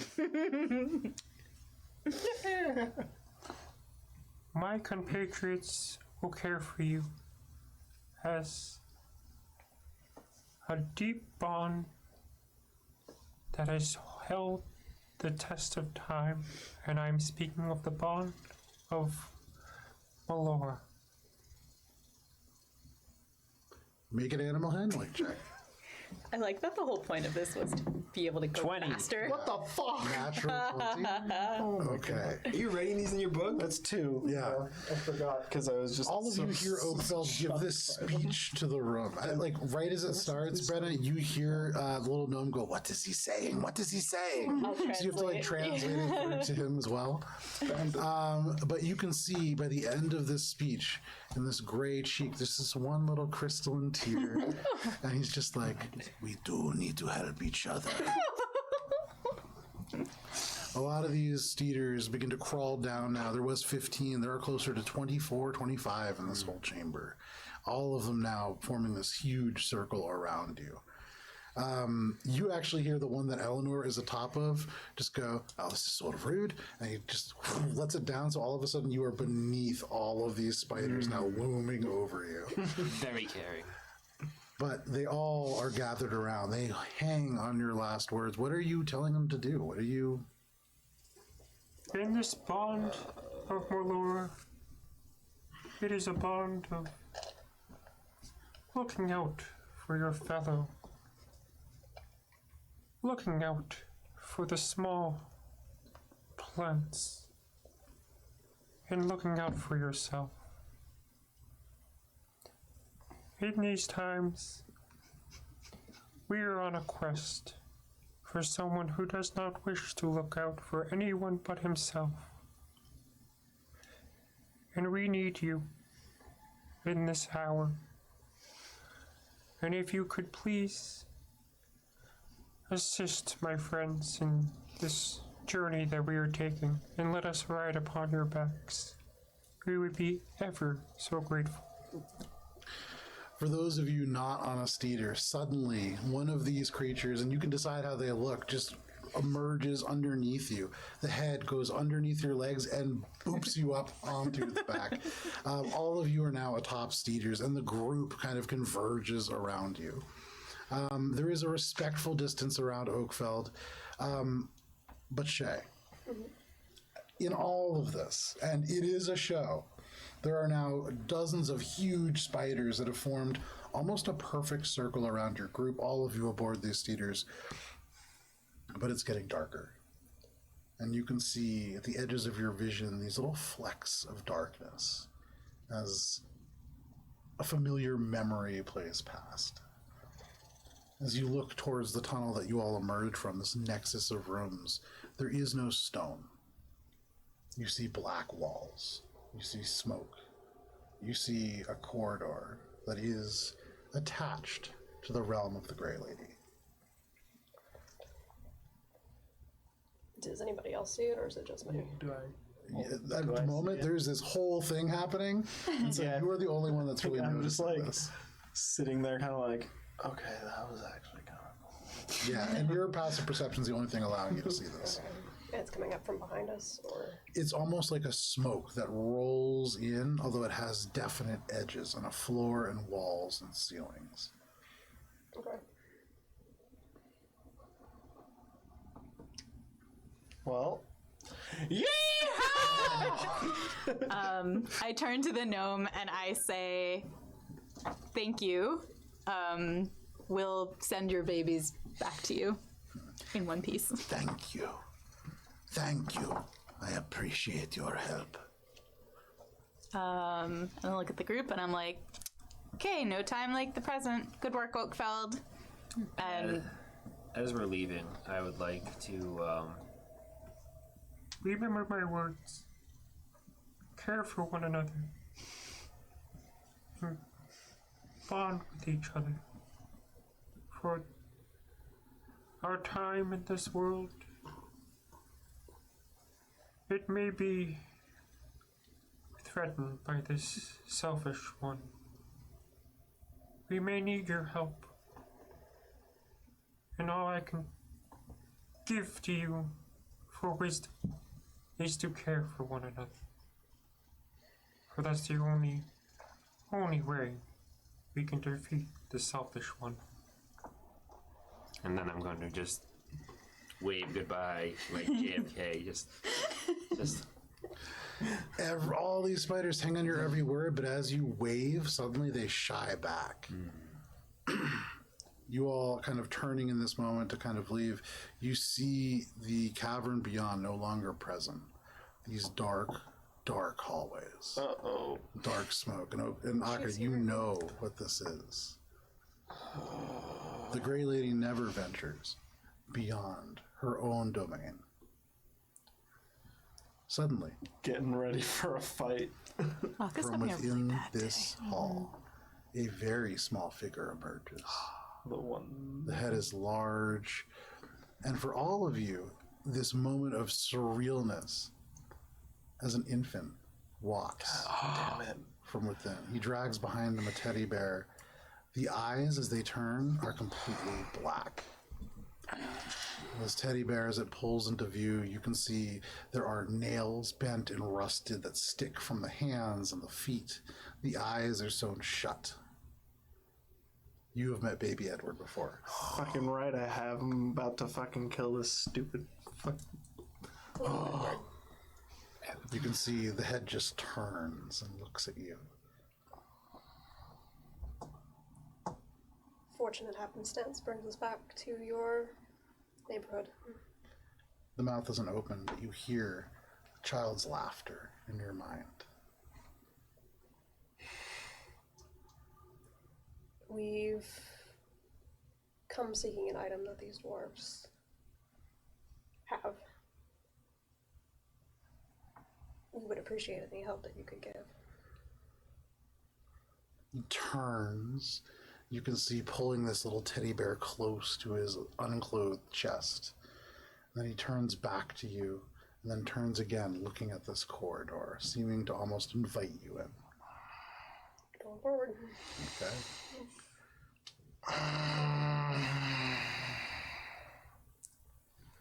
Not looking at Ark. I'm like, fuck. I gotta follow the. Gonna end up having to try and kill these motherfuckers. But for now, I'm staying my hand, but I am highest of high alert. Anything happens, I am fucking boom, like, it's time to fuck shit up. Okay. As soon as we enter this, horrible darkness of a corridor that I imagine we're gonna go into right now. Many of you have not been within the Grey Lady's realm.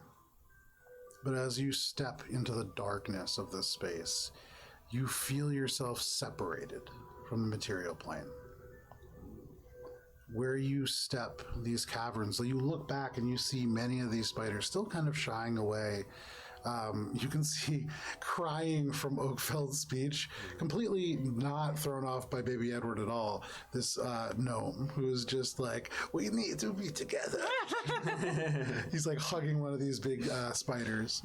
But it seems far away. It's surreal, like a dream, like a memory. And as you walk around the corner, it's hard to tell whether that was ever real at all. You take a few steps back, and for any of you who turn, you don't see that space in the hall anymore. Just an endless corridor of darkness. And in front of you, if you tarry too long, very quickly sort of fading into the shadows, this small infant that leads you down. Very, very, very high caution following Shay. But again, as soon as anything is not right, ready to fucking... I'm blasting my way out of here. Just guns. Yeah. He does have guns Like, now. fucking, yeah. She does not like me. I can't imagine why. Again, I already, Make a wisdom saving already throw. fucked up. Gotten a mighty scrap with this small baby.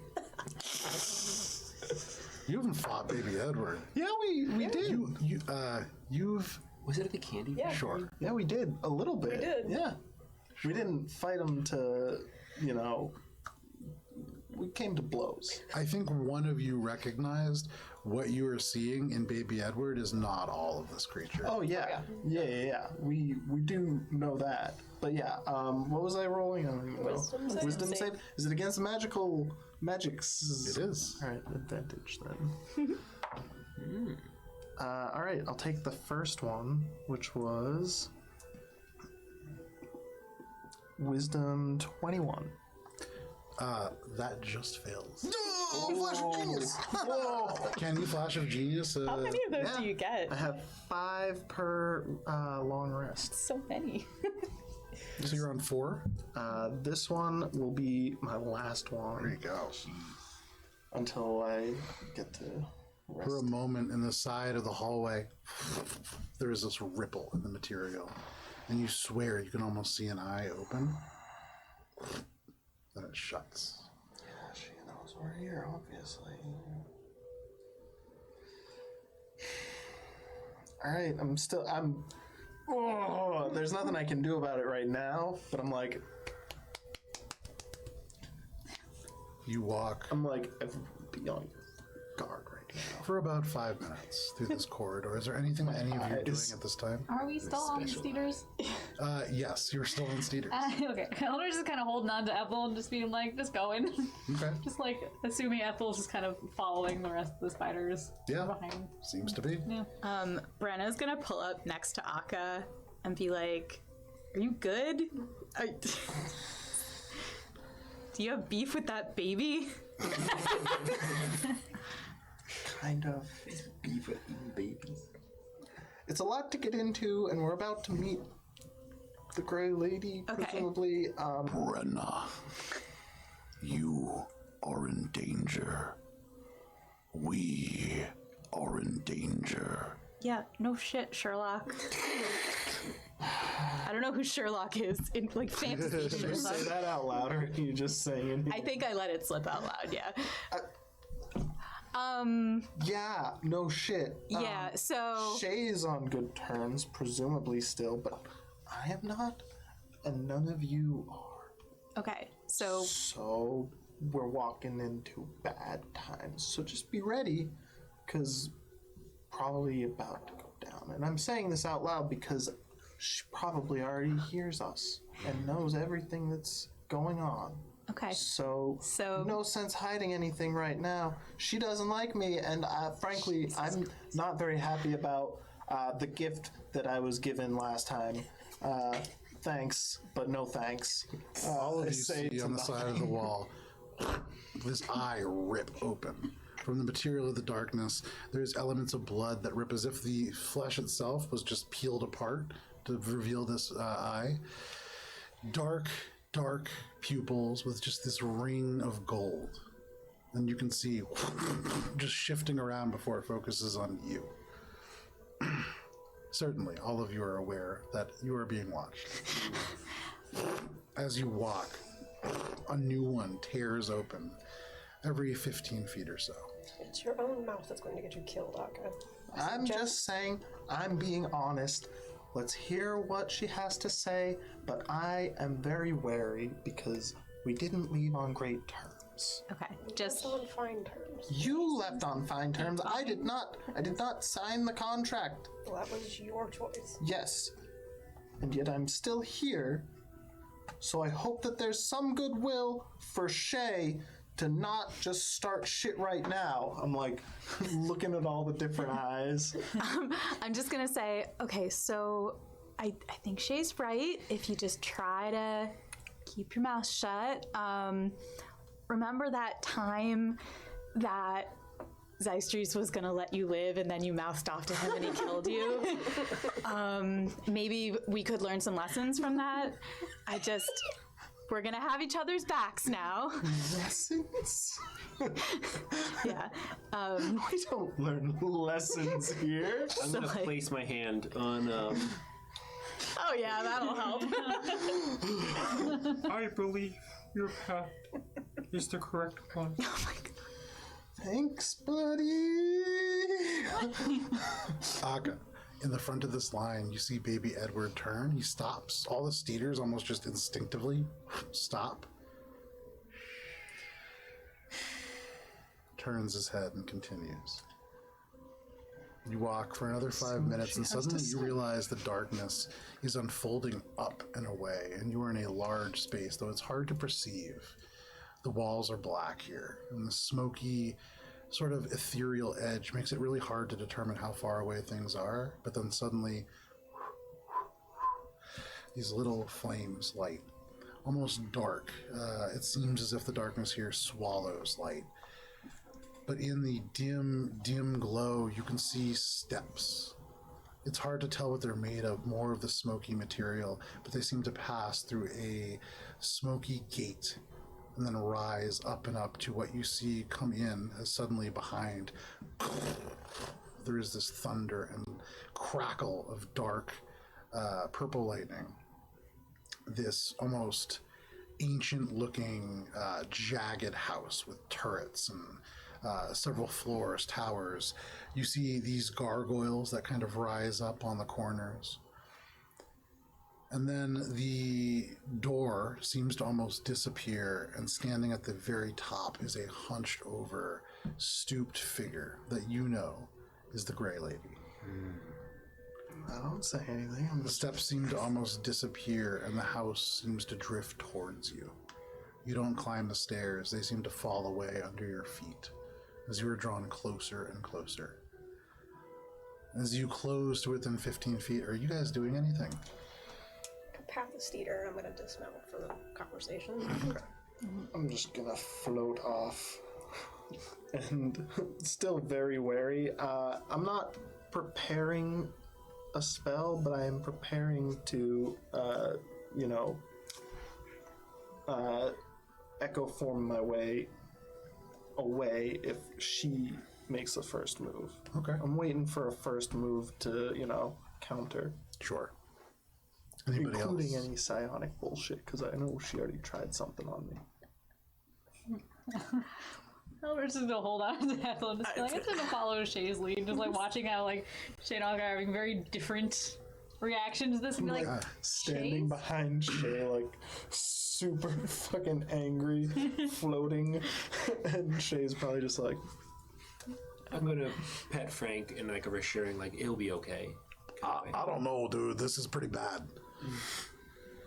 This woman suddenly is in your midst, maybe 5 feet away from you. She hovers off the ground, but at once it doesn't appear so. It's like the ground is where she is. But she looks at all of you. You can see this one large, bulbous, golden eye. The other one kind of squinted shut. You've rid yourself of him. Interesting. Shay, Grey Lady. welcome back to my domain. Well met. What do you all seek? Some dwarves passed through here not too long ago, carrying an object that we seek. A couple of them, actually. We're looking to get them back. What object? One of Zystre's phylacteries. As you say, Zystri, she kind of draws back. It is true. He disappeared from the Underdark, Yes. but he is back. He is in another plane, but he will be back. He's gone to Calypso's. They are not here. But I can bring you to them. That would be Now. But what have you all brought me? What can we offer you? Turns immediately to you, Akka. I would have a memory of yours.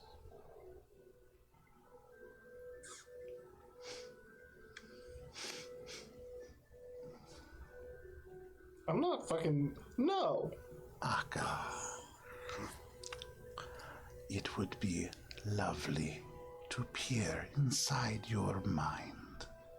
I know you don't like to sign contracts, so no words, just a touch. It is a reasonable price. I've already given up enough memories, thanks. I won't take it. I just need to look. she wants a particular memory. I'm trying to figure out what she's after. Make an insight check. I wish I had my flash of genius, but this is still not terrible. 21. Gray Lady is hard to read, but there is an element. There is an element that you can kind of imagine as she looks. She is somebody who is always making deals. Yeah. It would seem as if perhaps she believes that there is the answer to something that she is looking for within your mind. What that might be, for somebody like the Gray Lady, hard to tell.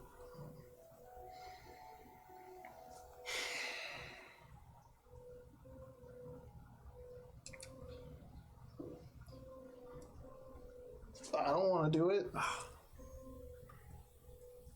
What else do you want? Because I'm not doing that. It's fair. It's basically mind rape. I want you to walk.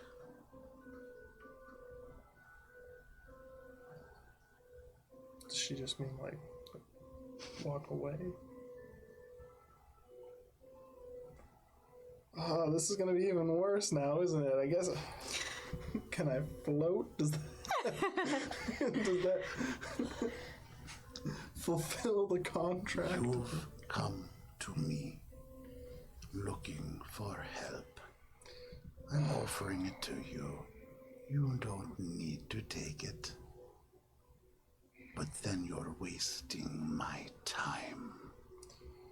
Why don't you ask Shay? Because Shay doesn't know.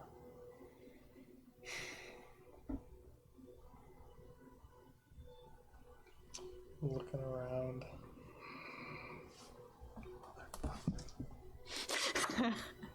God damn it.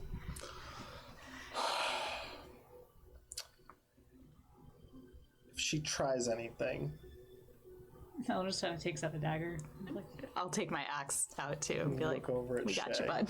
Like, fucking remember this fucking shit that I have to fucking do.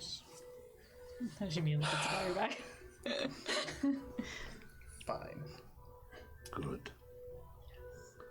She takes a step, and though she is about 5 feet away, she is suddenly right over top your face. This hand comes out from the robe. You see these long, jagged, yellow fingernails, and she caresses the side of your brown hair. Close your eyes. You are pulled into your own mind. Past everything that you've seen within the Underdark, into the top of Cold Stone Flow. Back further and further and further, and suddenly it's as if your memory train stops. And you're holding a sending stone. In the ethereal nature of your mind, you hear Mr. Gift say, "Well, I've got help. It's okay. Glub." And you hear Glub just go, "Oh, I know." And then in the back of your mind, you hear, Got him. you are just back in this dark space. Thank you. Are you all ready to go? Mount back up on the steeder. Now Akka's like, well, I'm gonna have to fucking murder it. But not here. That was a Oh, Shay.